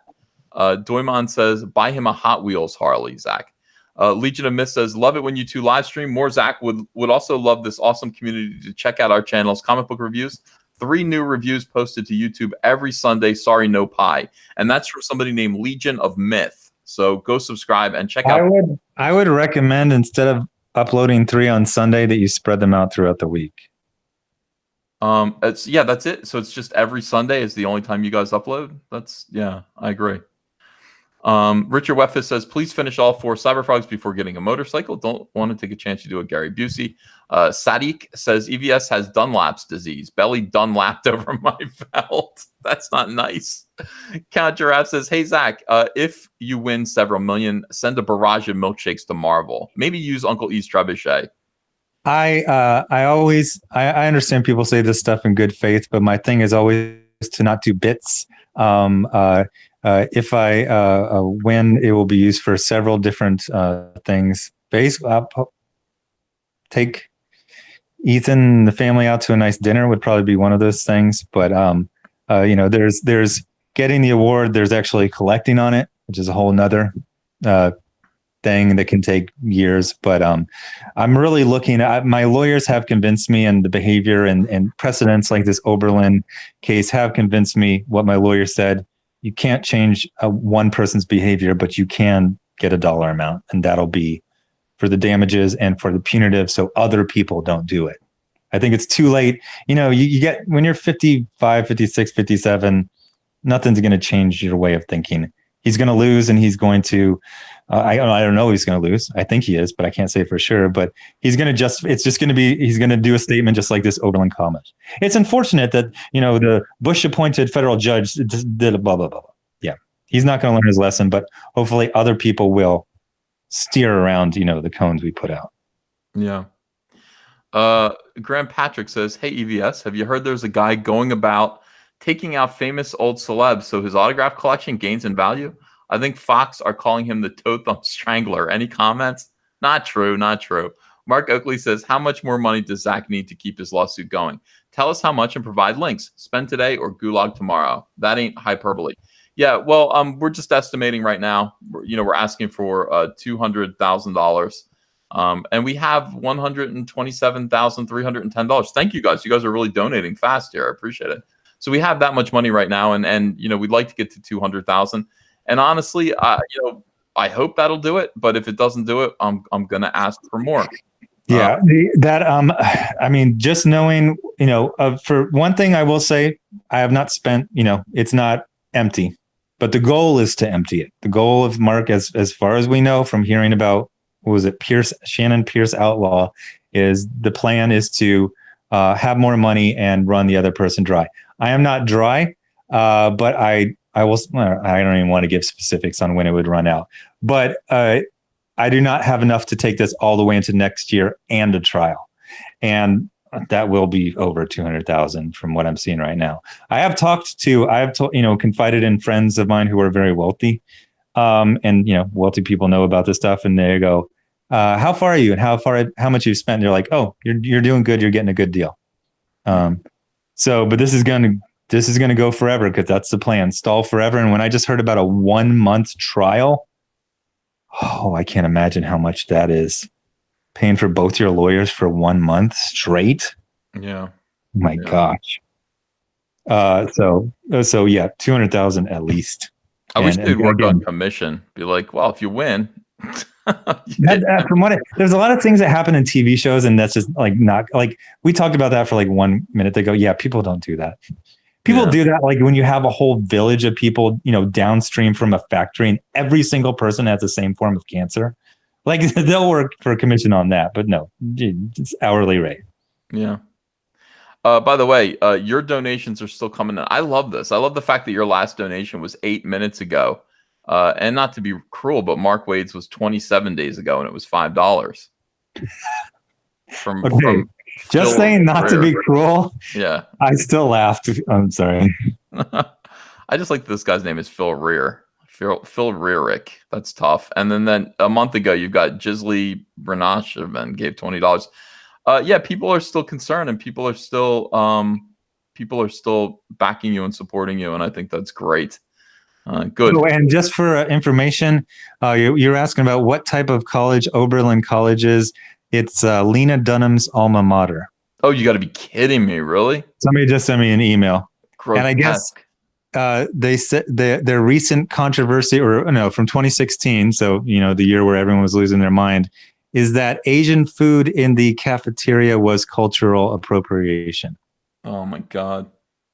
How do we put a stop to these people? What can we do about them? Lawsuits with giant damages. That's it. I mean, I just want them to stop damaging everything. I want them to stop destroying culture and people having a good time. I mean, it's just, you can't have Asian food in the cafeteria because it's cultural appropriation.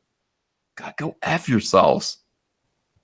Go F yourselves, you disgusting weirdos.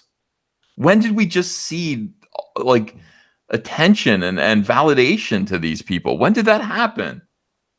So the deal is they put out kind of, Americanized version of Vietnamese food, but it was Americanized and it was not named properly. It was mislabeled. Okay. And that's a big problem, I guess. Yeah. God, F these people, dude. I'm really tired of them. I think most people are. I think most people are tired of these. And one of the things, sometimes people say it's like, I'm a liberal, I'm a Democrat. Do you have a problem with me? Absolutely not. And we're talking about extremists. We're talking about social terrorists. We're talking about psychos who see hearing plugs on the ground and say, are these rubber bullets? Like just people who lost their whole mind because Trump got elected. Yeah. All right, let's see. So that's how we don't know how much more he needs, but we're gonna just keep asking for money, and I hope you guys understand, and thank you for your support. I'll be regularly donating as well. Mark C says, I've been saying it for years, both Marvel and DC should trim their universe lines to 25 titles each. At least then you trim the fat and allow the fan to buy the line for $100. Hey, that's a pretty good idea. I mean, if they were actually able to say, you know what, for $100 a month, you can have everything that we publish. Can you imagine? Oh, that'd be cool. I mean, because I don't know if people. Here's the thing. No, that actually sounds worse when you say it like that. Why? They need to get the prices down. When DC was doing those $2.99, that was a sweet spot. I would be like, I'll check this one out. Cover looks cool. I'll check it out. $3.99. It's like those prices are crazy. Mm-hmm. But even still, if you were able to say to them, look, we're winnowing down our line and the price on the front of the book to such a degree that now, if you have $100 a month, which is, half the cost of your electric bill or something like that, then you can have everything. You're going to be able to read everything that we do. And just to offer packages like that, just be like, you know what, for $100, we'll ship it to you. You're going to get a box with everything. I think they could sell some comics. And I'm not really sure. I don't know why I'm trying to sell comics for Marvel, but I'm not really sure that that many people spend $100 a month on comics. But it doesn't sound unreasonable to get like the Marvel Comics box of everything that they put out for $100 a month. I think they would sell some, Zach. You disagree? When you say 25, that it's better to say 25 than say 25 for $100. When you go 25, you're like, oh, cool. I can kind of know what's. I found that website. It's called Mike something, and you can go back to any month. Mike'sAmazingWorld.com. And you go to their newsstand, and then you can put in June 1988, and it'll show you every single book. And what you realize is you're like, wow, I actually had a full handle of everything happening that month. I didn't buy all the books, but you could flip through them. Hey, what's happening with Thor? Okay, so I kind of know what Thor's, Black Knight, something fighting zombies. It was really cool. That really built like lifelong loyalty. Now you just grab like a little corner. I don't know. I bought 4 books. I bought 1/25th of what they put out. I have no idea what's happening. I don't know what War of the Realms is. I can't afford some crazy like 60 books tie into that. Yeah. A crossover, an event based around everyone in the Marvel universe fighting the bad guy from Thor 2: The Dark World. How do these people at Marvel have jobs? Shinto Ketchup says $100 a month is way too much. Yeah. $20 at most people are saying, spend $20 a month on comics. You need to start watching that. You got good business sense. You need to start watching The Prophet. Marcus Lemonis. Oh. You'll stop naming your tiers. Ham sandwich that I ate 3 weeks ago. Yeah, well, I already talked about that. I talked about that with people. I agree with you about that. Like, I fell into that whole trap where I'm like, I'm going to be creative about naming my tiers and confuse the hell out of people. You initially said when you launched Jawbreakers, like a minimum number of tiers: comic book plus print, comic book plus this other thing. And that's it. Like, just keep it very, very simple, like the McDonald's menu from the 50s. And you're 100% right about that. Like, that's what's so exciting about it. That kind of I didn't even realize that. I watched the founder so many times. I didn't realize where that came from. Yeah. They were selling fried chicken and spaghetti. It's just stupid, McDonald's brothers. Yeah. And you come in and just go, no, we're going to simplify the message or the menu, because people, as much as it sounds good, like some things that sound good are actually, the truth is kind of counterintuitive. It's like people don't like choice. And I've said this before. It's like I go to diners in New Jersey. They have like 17-page menus, and you can get anything. Yeah. And it's like, I don't know what you're good at making. Like, please just tell me what's good here. Well, you know what else it means? You don't know what you're good at making. Right. That's what Michael Keaton told those people in 1958. I've completely rewritten it where it's Michael Keaton who started McDonald's. But like he was asking them probing questions. One of the things, I don't know if you've had like this. I mean, you've met with like Dan DiDio and whoever was before him, but when I was in IT, you're always going into the CEO's office, the CTO's office. And one of the things I realized is, and you see this on Marcus Lemonis too, rich people, they just ask questions all day long. Why do you do that? When do you do that? How much do you do that? That's all. You just ask questions all day long. Mm-hmm.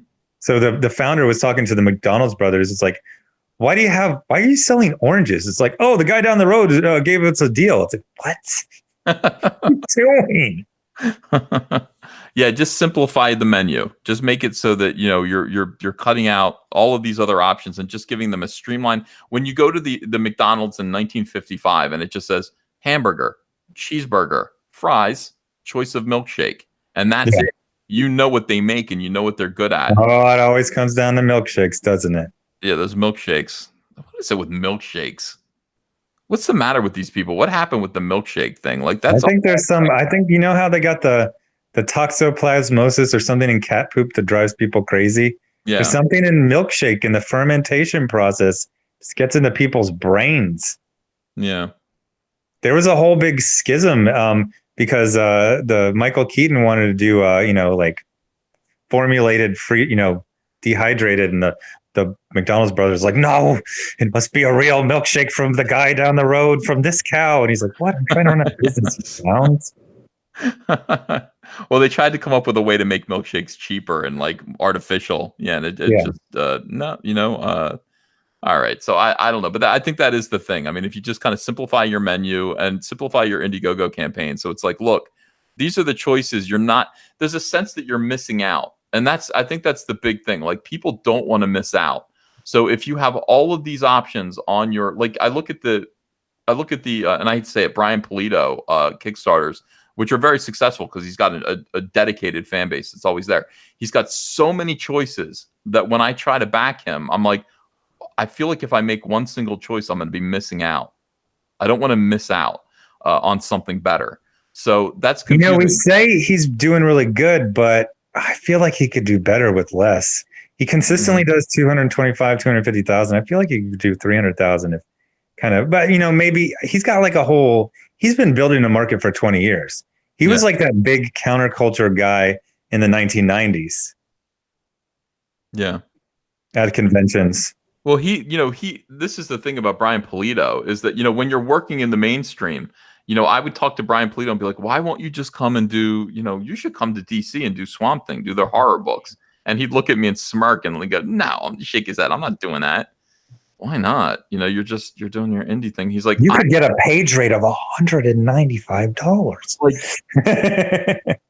yes. Like, and he'd be like, what? And he'd like laugh at me, like I was dumb. And it's just like, well, now I understand. I got to tell you, 3 years ago, it's the same way. Like I want to sound confident, but not cocky. Yeah. And it's definitely that way for you. It would almost invariably be a step down in freedom and money to work for, Marvel or DC right now, if you can build a good audience outside. I have literal nightmares about going back to DC. Like I've had nightmares where it's like, DC, like Cyberfrog just didn't work out, and DC offered me some shitty book to work my way back in, and I'm like, I got to do it, sweetheart. I'm talking to my wife, like, I'm sorry, I gotta. Hey, we got a Cosmic Boy miniseries written by Sam Humphries. Yeah, oh, not Sam Humphries. All right. I'm doing it. And that's a nightmare because what it is it's like it's cutting off your chance to be creative and to do it yourself. It's just like now you're back, you're working on someone else's shit with someone else and their ideas, and it really is a nightmare. And not only that, there's no money in it. So it would be the worst of times. And Brian Pulido was absolutely right. He's like, are you kidding me? I do a comic book. I'm making whatever his cut of this was. I mean, he's making good money putting out his comics. We're finding the same thing to be true. Eventually, everyone is going to realize that they're scared over nothing, and they're clinging to this husk of the mainstream comic book industry for no good reason. There's more money outside of it. And what was that thing Gil Kane said in 1994 into a Zack Morris phone? When he was with me, you mean? Yeah. He was just like, you can't, these idiots, he said, these pussies can't make $70,000 a year in comics. If you can't make $70,000 a year in comics, you suck. Like he was screaming and laughing. There's people right now working at Marvel and DC full time who are not making $70,000. Of course. They think that's ridiculous. When it's funny because some of these SJWs say things like, you think there's money to be made in comics? Oh, remember when they flipped out? One article just existing. It's literally that meme in real life. Something exists. SJWs. Yeah. It was a listicle. It was some trash. It literally said, you can make money in comics by selling comics or working for a company. How to become a millionaire in comics. Yeah. This is false advertising. There's no way to make $1 million in comics. Meanwhile, me and Zack apologize. What was it? Publishers Weekly? Yeah, they had to apologize. Sorry. Take the article down. For a single tweet yesterday because Christopher Sabella hurt his fifis. Oh my gosh. I mean, if you saw Christopher Sabella and he issued a complaint to you in real life, you would just laugh and ignore him. I mean, that's kind of mean, but kind of true. Media. You'd be like, oh, it's that, I don't think you've ever worked retail, have you? Of course, when I was a teenager. Hang on a second. The quartering. Jeremy's here. Thanks for $10, pal. He says, the fear of missing out is a time-tested, successful marketing tactic. Yeah, it's called FOMA. It literally is a thing, fear of missing out. And it's a way to kind of control people. And manipulate people, and there's a way to use that in a cool way. Like we like to say, hey, fear of missing out. You've only got a limited time, to purchase this. But when it comes to actually offering product, I don't want people to suffer from fear of missing out to the point where they freeze up and don't buy anything. Yeah, you want to just kind of say, look, this is the way to get the very best of what I have to offer. And with Cyberfrog Blood Honey, the $50 tier is the way to get everything. So you're not going to miss any. You're not going to get a original art page, but you are going to get one of everything that I produce for $50. And that is that defeats, or does it defeat, or does it tie into FOMA? I mean, it's a pretty good way to kind of make people feel happy that they got everything, that they got one of everything, and didn't miss out. So Jeremy, good to see you. I hope you're doing okay, pal. Jeremy's fighting the fight right now, Zack. Dude, Jeremy's like, you ever watch like the Kevin Hart specials, and he'll go back to his old neighborhood and here's my old gym teacher. here's my old neighbor. That's how I feel like Jeremy. Jeremy's like, we all kind of started at the same time. And now he's like 150,000 views on like freaking everything. Yeah, Jeremy's And got. I think he even said like he's still working like a normie job. I'm like, oh my gosh. I don't know why he's doing that. He should just be doing YouTube full time. But yeah, Jeremy. Well, figured he's things always out. very wise. He says this stuff can go away in a day, just like with Steven Crowder. All this stuff can go away in a day. You need multiple revenue streams. I'm still kind of pissed about Jordan Peterson. where's his Patreon replacement? Yeah, I think I they took found my that to be- Patreon down, and he's like, "Well, we're gonna have it in like 2 to 4 weeks." Yeah. Yeah, I think he realized it was much tougher than he because you start getting into like lawsuits and federal, and then you can have people purposefully do things to screw you up, And yeah, from what I heard, Subscribestar stabilized and it's good. I'm just nervous because I think they got taken down or nerfed once, but people are like, Subscribestar is solid. I'm doing good enough that I just want to steer people towards the GoFundMe for the lawsuit because that benefits. I don't think this is hyperbole. Everyone benefits from my GoFundMe if I'm successful in the lawsuit, and everyone's hurt by Mark Wade's. You say it benefits Mark Wade. I don't see it that way. No, it would actually be the worst for Mark Wade. It would be allowing him to get away with bad behavior. And if you care, I mean, just from a parental standpoint, unfortunately, we all have to parent Mark Wade right now because Mark Wade is somebody who, I mean, he graduated college at age 14 or something like that. Like Mark Wade didn't have a normal childhood. And he's still like he didn't have a normal adulthood either. When he was on my interview, I interviewed him and he said, I don't envy you, Ethan. You have to take into concern. You have to take into consideration your family. You have a wife. You have children. That's something that I don't suffer from. I can do whatever I want because I don't. That was like one of the weirdest things I heard in my life, because I have friends who are lifelong bachelors and even ones that are straight and lifelong bachelors. And they say, hey, it was never quite in the cards for me. Didn't work out.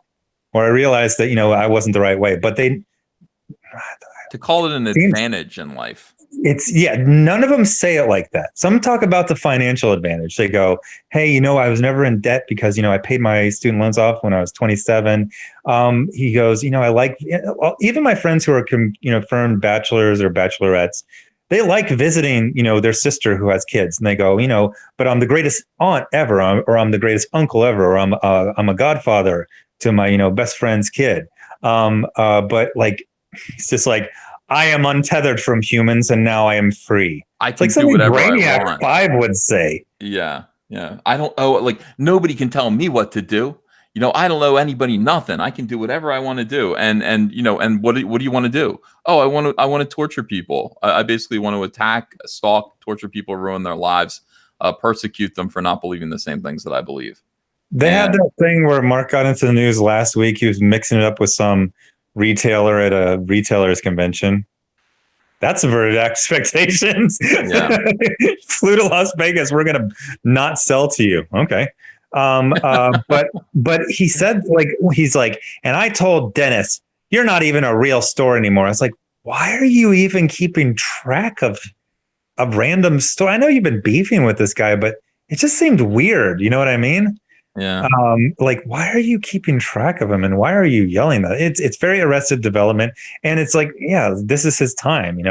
This is how I will spend my time. Ooh, Dennis Barger doesn't have a brick and mortar anymore. He just has a subscription model. That's not even a real store. It's like, wait, are you saying buying comics, dude? They're buying comics. What? There's no consistency in anything they say. And he did his Thrill Bent, and that was mainly a digital model. So what? Well, it's the same thing they do. Like, people, I think us moving into the future and doing kind of our, zero pipeline model. They're still like, it's a good name. Did you come up with that, or is that a phrase? I've been saying zero pipeline for a little while. I can't remember who gave it to me, but somebody did, and I was like, that's excellent. Yeah, zero pipeline. There's no retailer that we're shipping to. We just go straight from our hands to their hands, the consumer's hand. So there is no pipeline. They kind of the thing is, it doesn't make sense, but it does. I know what you mean. I imagine an empty pipe going from me to to the customer, but that is a pipeline. But it still sounds kind of cool. It doesn't make sense, but I know what you meant. It's our hands to theirs. I think a pipeline has a couple of stops along the way. I mean, it's pretty Yeah, clear. you're gonna have a pump station. It's gonna split off, and Distributor, and then to the retailer, and then eventually it gets into the hand. And there are all these points along the way. See, the thing about a pipeline is it can be sabotaged. Yep. I mean, you can poke a hole in a pipe, and then boom, it doesn't. But with what we're doing, you can't sabotage what we're doing. We're literally handing our comics to people. You can't threaten Diamond. You can't threaten retailers. You can't threaten publishers. It's just us. It's just us and you. And that's what makes what Comicsgate's doing kind of foolproof and safe from these people. And we've learned that we need to do it this way because of exactly the reason why you are in a lawsuit with Mark Waid. If we don't do it this way, they will come and they will interfere. By the way, wow, dude, you are getting donations like you wouldn't believe right now. Thank you very much. So, and this is one of those things where, you did a big push for me back in September, October. You got me at 100,000. And then I kind of said, I don't want to push it that much. And now I'm realizing Mark is going to stall forever. So we need to fundraise forever. This needs to be, because he's going to get into court. And like I said, I think he's getting pro bono from one of his team. Mm-hmm. I think he's getting a cut rate from the other one. So I think they're going to be like, let's just stretch this trial out for 3 or 4 weeks. Yeah. Because I got a good team. They're good, but they have the price of a really good team. Yeah. I think that, we just need to get this thing into court. Honestly, here's what's going to happen. I think the minute that it's clear that this case is going to take place in Texas, they're going to try to settle. And, I don't think so. I think their lawyers are going to advise it. I think Mark literally thinks he's a knight on a shining horse with a lance, and I'm some goblin. I think his law firm will recommend it, and he will soundly reject it. Yeah. All right. Well, we'll see. Yeah. All right. Let me keep reading super chats here. Let's see. Longtime listener, first super chat says peppermint oil capsule. For purely medical reasons, I use a lot. I read that one already. Edwin Boyette says, if I ever launch a comic book, I will absolutely have a good hair tier and a bad haircut return policy. Geek Assault says, Zack's Female Furies vid with the chick dancing in fire boots is comedy gold. Shout out to EVS and Comicsgate. Don't forget to back Cyberfrog Vampirella. Yeah, do back that. We're getting pretty close to 30,000, I think, on Cyberfrog Vampirella, which is pretty extraordinary. We're at 29,430. Link is in the description for that, as well as Cyberfrog Blood Honey. Zack, just the third cover of Cyberfrog Blood Honey is now up way over $212,000. I always feel guilty. Why? Because I think you talk to me and I go, and in my head I go, 20, 30,000. Feel like it's, we run out of track. Do you get angry when I doubt you? That probably hurts, right? Well, I mean, I just have to prove myself over and over again. All of this is unprecedented. We are out in deep space. No one's ever been here before. Yeah, we don't. You put out a new cover, freaking new cover, and you've made more than Kwanzaa's ever made in his entire career. Like Time Magazine recommending them and stuff like this on a third cover. It's insanity. Hazard is paying me $5 to say, Zack, do your thing. EVS is a leech in the form of a remora. What's a remora? It's they attach. There are these eels that attach onto, I think, sharks. Oh, well, so I'm attacking sharks. I'm a parasite on sharks. We're a team. Yeah. My blood, your mouth, the same direction. I don't know. I'm sorry that you feel that way. I feel I'm not sure what he meant. I'm guessing it's probably a joke, but I like that we are such business focused that yes, yeah, insult will be read on the air. Yeah, obviously, yeah. If you want to insult me, I will read it. Okay, so Mark C says, Zack, here's my Captain Marvel question for you. If you already have interstellar travel, what do you need a Lightspeed engine for? If you've already for people who haven't watched spoilers, Captain Marvel is now an engine-based superhero. In an extremely minor plot point, she shot an engine with a gun and exploded and gave her superpowers. I can't wait for a carburetor-based superhero. And this is supposed to be a girl power movie. Transaxle? Come on. It writes itself and it's woke. Young ladies, if you want to be a symbol of power, female empowerment, go stand around, I don't know, spacecraft or even just jets and wait for them to explode in your face. That's how you get powers. Is that correct or incorrect? They move on from that so quickly. They're like, oh God, that was stupid. Yeah, she's super good at everything and everyone likes her. The end. And she's got a cat. The end. If you don't like this, you're a sexist. The end. Microaggressor says high school can be a nightmare, especially if you're a zombie. Follow Rob Muerto on Instagram to know more about Tales from the Classroom. Cars in Depth says Oberlin's insurance company will probably not cover the judgment. The school is already in financial trouble. Go woke, go broke. I hope it does, dude. I hope it just closes down, you know? Well, I mean, I think they would have to cover it, but then the rates the next year would be insane. And then everyone else that does insurance, it would be like, no. Yeah. What are you guys what shitstorm are you gonna start next? Yeah. Let's see. Oberlin Cars in Depth says Oberlin distributed a flyer saying Alan Gibson attacked an unarmed student. When cops got there, the 3 students were beating 90-year-old Gibson. What the hell is this? Do you know about this? I haven't heard that. I've only read 2 articles. It sounds like it was just a shoplifting incident. They were caught. Police called, and then it sounds like the 3 shoplifters gave a statement. Like it sounds like they pled guilty, and they actually gave a statement that said, "No, this was not racism based. We were pleading guilty. We were robbing them or shoplifting." Yeah, I haven't heard that there's any assault involved in it. Queen Bee says, "Just kick Zack over 127,000. Cyberfrog is going to be epic." Thank you, Queen Bee. Thank you. Yeah, Queen. Queen. Yeah, yes, Queen. Yes, Queen. Yes, B. Queen Slay.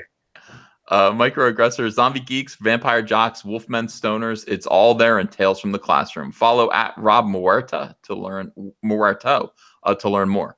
Stango Tiger Fist says Oberlin is totally loony lefty. One of the worst. Look it up. Way left. Brian the Observer says I am the leader of YouTube Gate. Eric Weathers says World War II B-17 crew crash lands in the Middle Ages. Back Flying Fortress remastered on Indiegogo. Stretch goals unlocking soon. Good luck, Eric. I've seen your campaign's doing pretty good.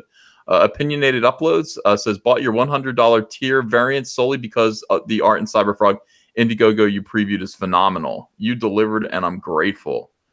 Oh, thank you for that. Zach, did you see any of the Cyberfrog Chapter 1? Yeah, I think you sent it twice. I did?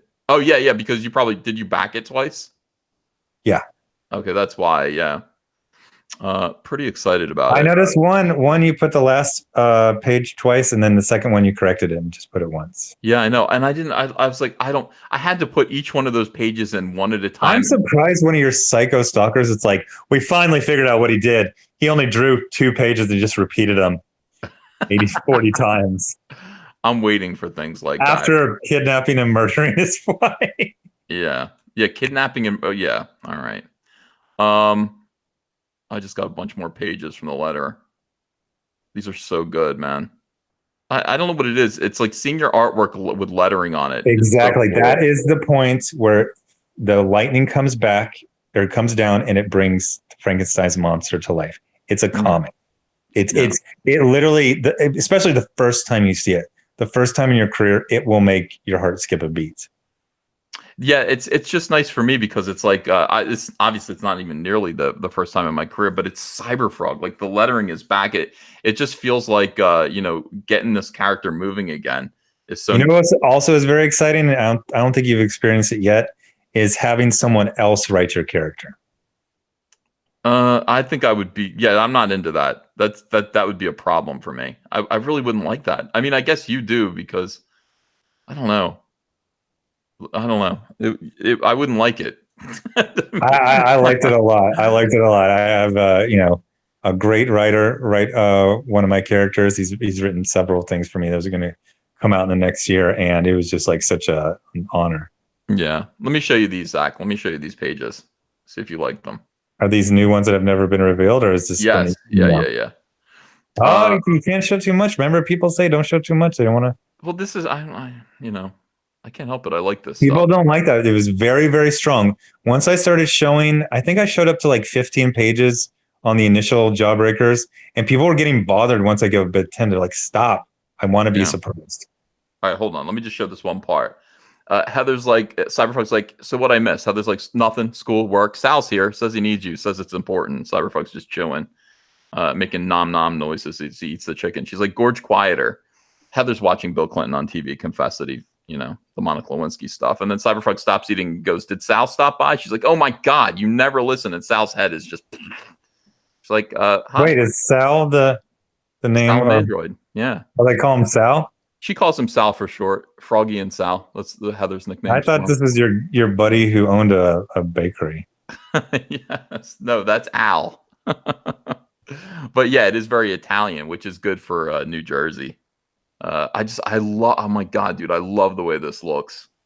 I'm really happy with the lettering. I like Salamandroid's blue lettering. It's really small. I can barely see it. Yeah, I know. I figured as much. It doesn't matter. You're right. People will get mad if I just keep showing stuff. All right, let's see. Zack and EVS, please tweet Ricada Law ASAP because I think he wants you on his show and will help with fundraising. Also, watch Tim Pool's newer vid on Vox. Says Yethna P. Yeah, I mean, I don't want him to cover it a day and a half later. That's for USA Today. You can go read the Omaha World Tribune and read about it now. Opinionated uploads. Oh, I read that one. Okay, so Chelsea Lord Gotham says Amin McAllen. Hey, Zach. McAllen, Texas. Wait, what was their name again? Chelsea Lord Gotham. Cool. So there's weirdly enough. So the economy is really good here. There are, I believe, 4 comic book shops in the greater area. Actually, they're all like 2 miles away from each other. The thing is, they're all massively diversified into either back issues, Magic the Gathering, or other kind of gaming. Mm. But it's a good comic book town. Opinionated upload says pretty sure Mark Slade's campaign is CIA funded. Peter Blantastic says Oberlin's insurance will not cover this. The school may go bankrupt. Midnight TV says if you want to stop them, build something better and greater, building with the caveat that it's for joy and it can never be turned over to them. Yeah, I've said this. We're talking about how to defeat SJWs in comics and how to defeat SJWs in general, because I think there's this misunderstanding and I've got my attitude about what Comicsgate is. I have my sort of set of guidelines for what makes Comicsgate, what sets it apart from the mainstream or any other kind of independent enterprise. In order to be Comicsgate, you have to just believe in 2 different things. And Zach, tell me if I'm wrong and expound on these if you can, okay? Because you are the godfather of Comicsgate. Comicsgate means one. I'm just looking at your avatar and the nasal labial fold is off. Yeah, totally it is. But you fixed it once. No, I fixed the nostril. You used to not have a nostril. Oh, what nasal labial fold? What do you mean? Like right down here, like under his nose? The fold goes from the side of the mouth, and it should go up and marry up with the nostril, and it's like in the middle of the cheek, and it's bothering me a lot. No, because you're misinterpreting what it is. It's his cheek. It's not his part of his nose, and that's his nostril. That's his nostril. I feel like the nostril is a little off. Well, it's not a perfect drawing. It was done in the 50s. But I don't know. You want me to fix it? No. Is it going to bother you? Yeah. All right. Well, maybe I thought you didn't do this one. I thought it was James Dale Dadge. No. James Dean. No, this is 3D James Robin. Dean Anderson. Yeah, James Dean Anderson. This is 3D Robin, who keeps doing new all caps comics versions, because he's got my microphone. He's got me on an iPhone. What is all caps? Are you still doing that, or is that gone? Of course. All caps comics. You used to talk about it more. I need to talk about it more? I mean, what is Cyberfrog going to say? Like, my books all say Splato, and they have the Splato logo. All caps comics is going to be the logo up in the corner. Let me show you real quick here. It's not, it's not that important. I think people think it's like you're going to start a comic book company. No, it's Cyberfrog. It's the It's an publishing. imprint. It's the imprint of everything that I do. So, when you see Cyberfrog, when you see Rainbow Brute, when you eventually see Fearsome by Kanan White, written by me, or Chuck Dixon, still trying to figure out if Oh I my want gosh, Antonio always sends me the new pages by Kanan. Yeah. They're It's kind of so good, awkward dude. because you want to compliment, but you also want to use them, and then they're like back off. Yeah, no, I've got Kanan reserved. Anyway, this is the logo. So this logo is going to be in the corner of the comic. It's going to say all caps comics #1. Can you zoom in on that? Yeah. You might be able to see it better. How's that? I actually like this one better because it's closer to the original. Yeah, this is it is exactly pretty much the original. I think a couple of changes here just to make it like the Wendy's logo. Okay, but it's the same thing that kind of but the great thing about it is that look at the That's overall. a great logo. This is James. This is 3D James guy. Dean Anderson. James Dean Anderson. James Dean Anderson.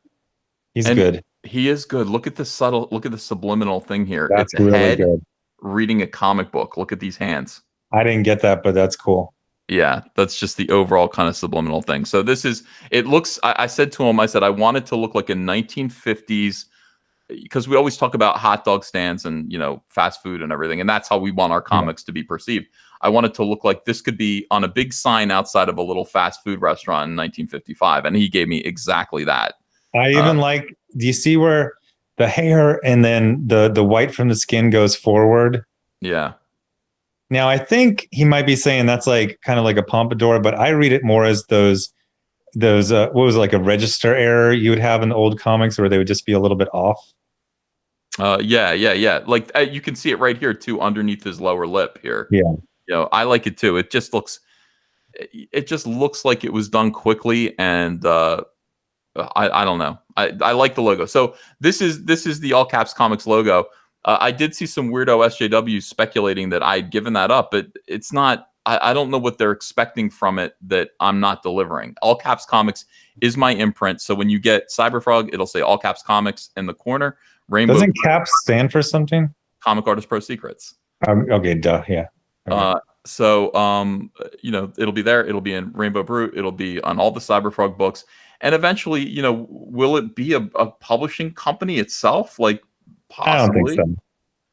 I don't think so. Could be. People have asked. And I don't want to act like I'm making fun of them asking. And they're like, "Do you think you're ever going to publish other people on Splato?" And I go, "No, I'll publish artists." But I just got 2 new ideas the other day.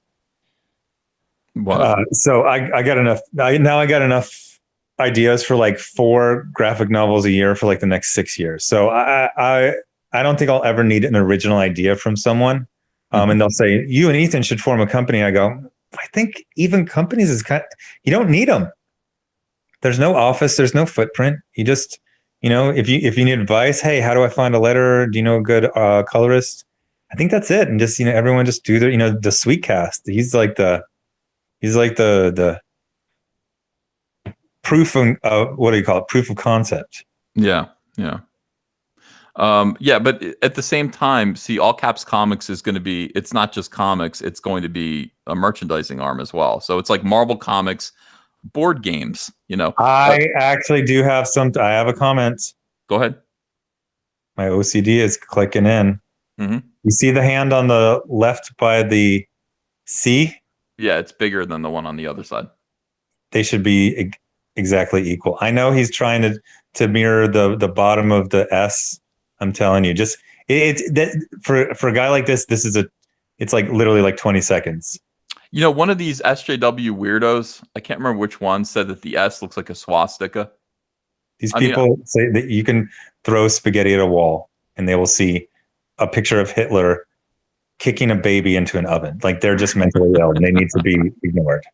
Yeah, I know, but it's funny anyway. So this is a logo. I'm 100% happy with this. I think this is really good, and it's going to be. You're not going to ask for a little change on the hand on the right side? Am I causing problems?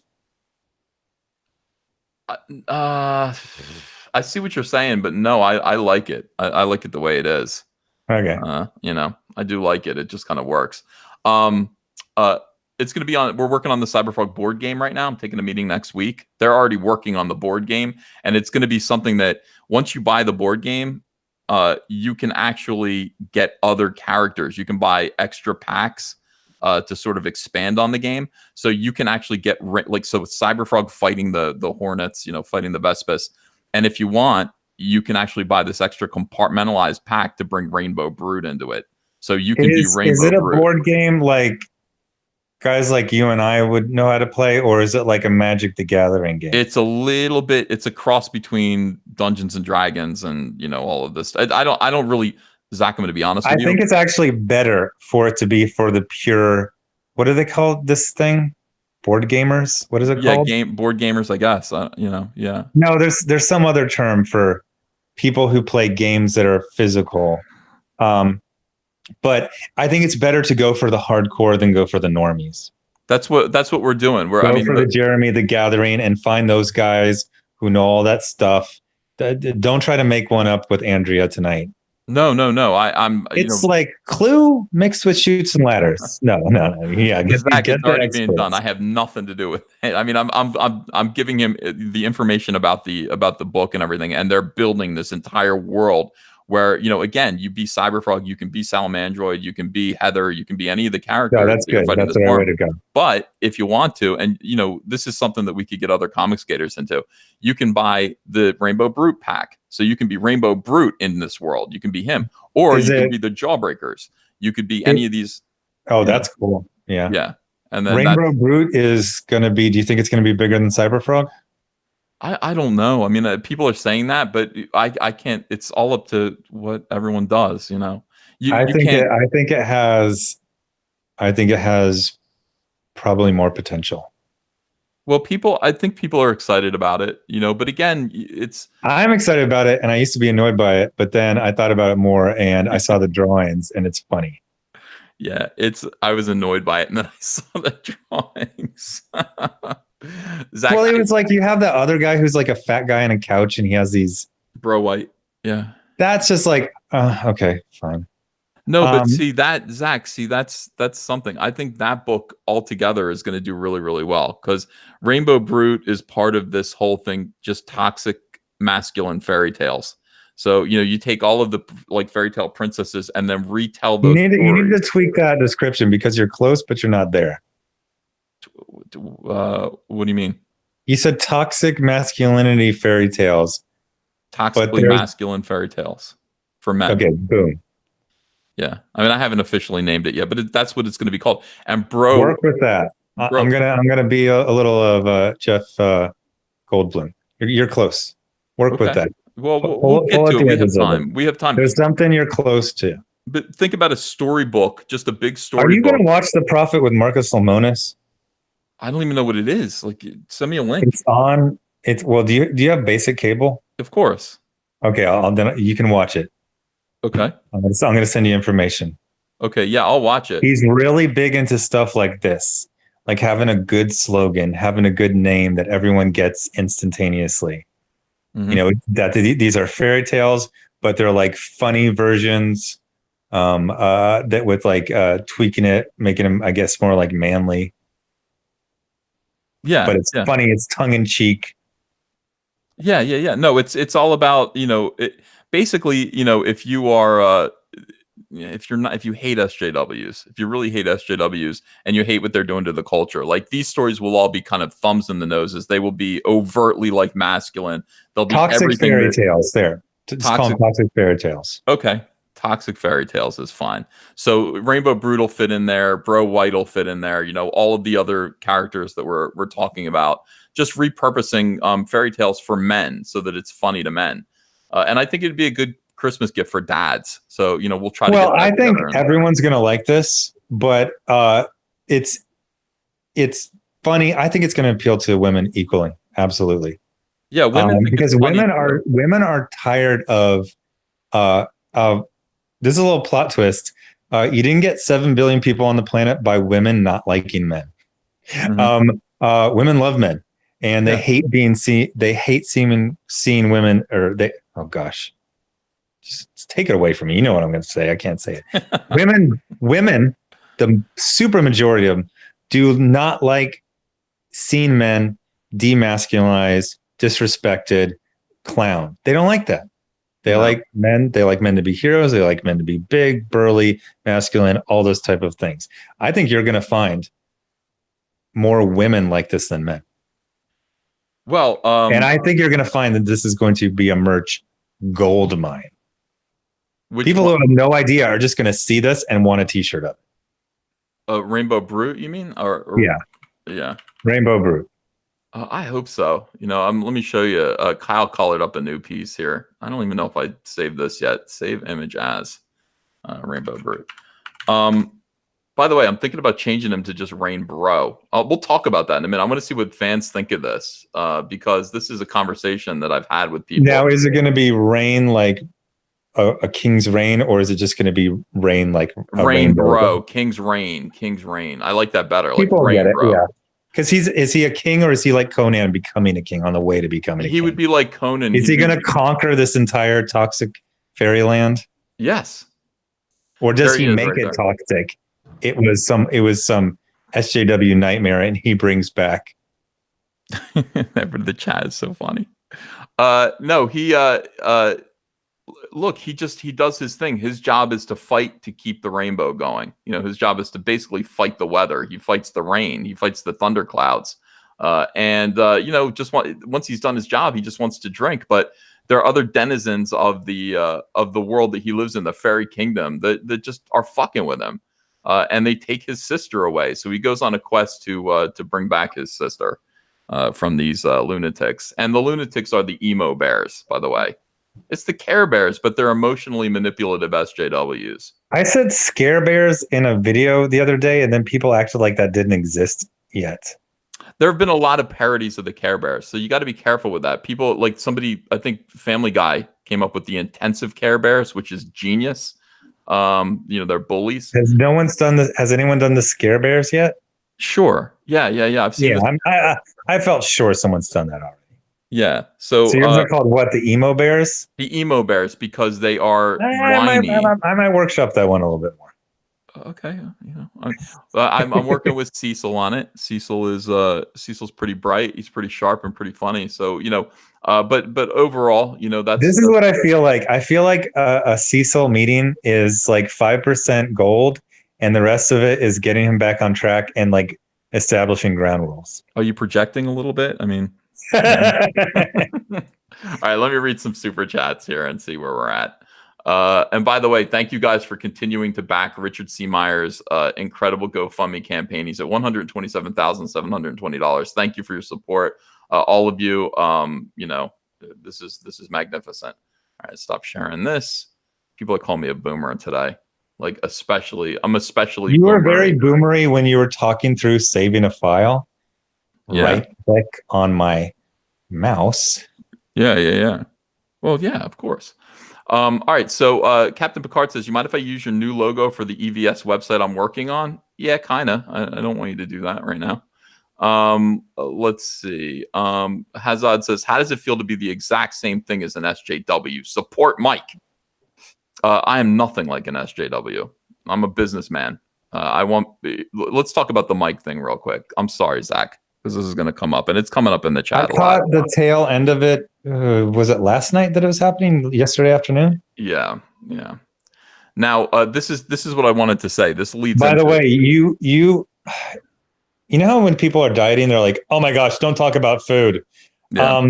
I'm on my fast and I was doing good, and then you talking about your friend's bakery, like. Now you want baked goods. I'm breaking it today. I think I'm hitting 174 today. I feel I weigh myself like 6 times a day. Wow. So I literally know when I click over to the next one. I think I just hit 174, and that's 30 pounds lost. So okay. I'll break it today. If you break it just like one meal, it only costs you like 2 days, and then you go back to losing weight. Right. I want some bread. You were talking about bread. I want some bread. Okay. Good fresh bread. You really are a monster, Ethan. Well, do you want me to talk about it? Should I not talk about this? I think if you covered it, from what I saw, like you guys both kind of said your piece, and I think it's done. All right. Here's the thing, guys. I'm not an SJW. I'm going to talk about this anyway because I want to explain what Comicsgate is. Comicsgate is two things. All right, Zach, and you're going to listen to this and answer. I know this makes you uncomfortable.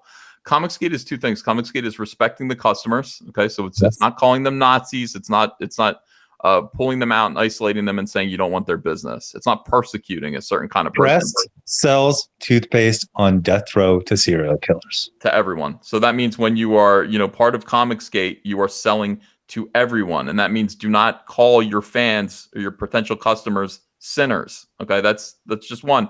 When you are somebody who is an ambassador for this movement, okay, which Mike is. He's an ambassador for Comicsgate. So when he does something like this, it reflects on Comicsgate, not just Mike. Sorry, or you can just not be an ambassador for Comicsgate, which is the other choice. The other thing about Comicsgate, the other thing that you have to do is just keep the politics out of your comics. So those two things. So keep the so that one needs that one needs clarification. Go. Oh, I thought you were going to clarify it. Oh, okay. No, you clarify. So one of the biggest canards, one of the biggest straw men that the usual suspects do. It's like, oh, no politics in comics. What about 1939 when this one story said this once? No politics does not mean zero politics ever. What it means is keep it light, keep it kind of on the middle. You know what I mean? Don't demonize your readers if they're a part of a group. No one in your group should feel demonized. You can kind of, swim to the left or the right of the middle, but generally you should just kind of avoid it entirely. And if you do have a take, it should not be a hot take. It should be a lukewarm take. Lukewarm take. Yeah. If your thing's like, don't rob banks, don't blow things up, don't kill people, you're safe. Technically that's political, but pretty much you're safe. Yeah. All right. So that's it. We're not trying to force people into any sort of political way of thinking. We're just trying to stay neutral so that we can make a lot of money. And that's kind of what Comicsgate is. We want everyone's business. We want to restore comic books back to a business first model. Politics, not even a distant second. I mean, way off there in 20th place. That's what Comicsgate is. So, again, when we come to you and ask for your support, by backing these comics, we're kind of promising you that this is how we're going to behave. And I do want to see that. I want to see Comicsgaters kind of behave that way with respect towards their customers. And that includes gays and who are potentially customers. There are many in this audience right now. And that's kind of what I expect for people to just behave that way so that it's like, look, we're here to sell toothpaste, hot dogs, hamburgers, whatever it is, regardless of who you are. You're welcome. We want your business. And that's something that separates us from SJWs and separates us from, the mainstream of comics. And Andrea just came downstairs. She's like, you're still talking. How can you keep talking? So I don't know. I just talk a lot. Going. Will you say hi to everyone? Last time they were upset that you didn't say hi to them. Okay. And Andrea is saying hi. I think that's a hint. You should wrap it up. Yeah, probably. Let me finish these super chats, and we'll wrap it up. Peter Charon says, just donated to GoFundMe. Jawbreakers rules. Tony J says, I used to spend $100 to $200 a month because my comic book store gave a 20% discount when ordering through the previous catalog. But since it's garbage now, I'd rather spend it on Indiegogo campaigns. JT, thanks for $1. Let's see. Hazard says, Mike did no wrong. Pride Month is wrong. David Gagnon, love you two together. How is Iron Sights 2 coming along, Zach? Very good. Actually, a funny story. So I'm writing this, I call it Larry Hama style, not exactly. Larry Hama would write, he writes without outlines, and he writes storylines without knowing how they end. So this one, I'm writing it one scene at a time. I do know how it ends, but I don't know how they get there. So we're at 44 pages, and then Abai stopped turning in pages, and I was like, hey, what's up? And I go, oh, I forgot. You ran out of road. So I give him another scene immediately. So I sent him another scene. We're at 44 pages of expected 100. 100 is my business model for the future. For all books, they're either going to be a 100, it's going to be 100 story pages, whether that is a Ironsides, which is all one story. Ironsides 2 is all one story. Whereas Jawbreakers God King is, I believe the main story is 44. And we got like a 24 Devil Dog Origin, and then we got 2 10-pagers and a little bit of gallery. So story pages plus art gallery 100. That's the standard. So I am 44% done with Ironsides 2. Okay, awesome. John Chidester says making it symmetrical, meaning my symbol would be making it so you could have it be a sign that looks the same front and back. That's true. Daddy Warpig's here. He says it should be toxic fairy tales for men. Daddy Warpig, I gotta agree with you. What do you think of that, Zach? I would take for men off. For men, toxic fairy tales. I think it's like I say, just looking at it and the things I know, going around the mall, or I think this is going to have a huge appeal to women. All right, but it's toxic masculinity though. It's not toxic. You got toxic in there. That they'll get it. They'll get it. Toxic fairy tales is funny, although I think you have to check if that's already been done, because I feel like that might have been done already. We'll double check all these things. Believe it. Ikari Press says always good to hear 2 of my friends talking about poaching my artist. Also, back Brand on Indiegogo. Sorry, we're taking him. Kanan is coming over here as soon as he's done. He's got to finish Brand first. Neostar Production says there was a Scare Bear on the Hanna-Barbera cartoons Yogi Space Race and Galaxy Goofs. They basically replaced Boo Boo with Joe Besser.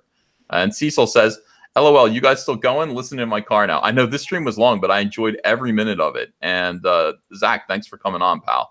That's weird. I'd never imagined Cecil being in the car. I know. What do you think? You think he's... I think he's home all the time. And I think he goes out to his little boat. His little boat. He's a little boatman. He just goes out into the, what are they called? The quay, the channel. He seems to actually really know like nautical terms. Yeah. So sailors always get very, I didn't go out into the bay. I went into the quay, and then I went to the inlet, and then I went to the channel. I don't imagine him being in any like modern conveyances. Yeah. I see him like walking to the market. Wow, him in a car is weird. I don't imagine that. Like he shouldn't be allowed to drive. Or it's going to be like one of those weird cars from like the 1960s. It's like, it was the, like the last Edsel or something like that, or one of those teeny tiny cars. And it makes little cartoon puffs of, it goes like, something like that.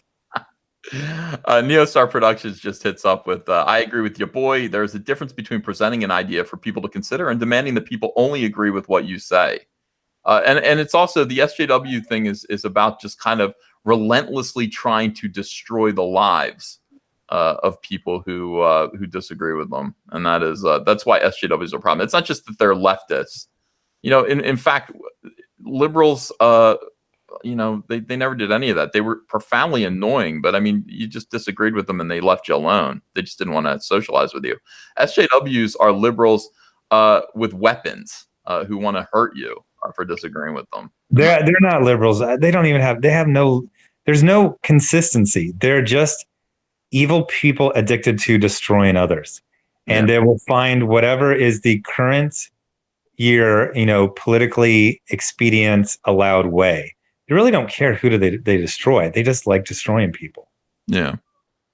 Okay, everyone. Thank you so much, Zach. Appreciate it, man. Appreciate your time. I guess I don't know how long this thing was, but I think it was long. I think it's like 2.5. It's like 4. It's dinner time. My God, dude. All right. Yeah. I think it was the entire afternoon. It might be close to 3 hours. But good stuff got said and got done. So I appreciate it. Everyone back Zach's GoFundMe for his lawsuit against Mark Wade.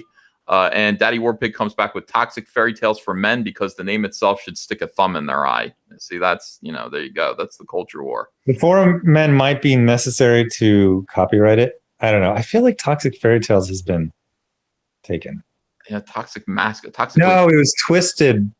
Didn't they used to do that? No, it was on Rocky and Bullwinkle. Fairy tales. It was what? Twisted fairy tales. Twisted fairy tales. Yeah. Cecil says, Zach, I drive a 1960s car boat naturally. So that sounds totally. And also, I imagine like he gets in the driver's side, but he'll get out the passenger side. All right, everyone. Thanks for joining us. We'll see you again soon. Have a great day. Bye-bye.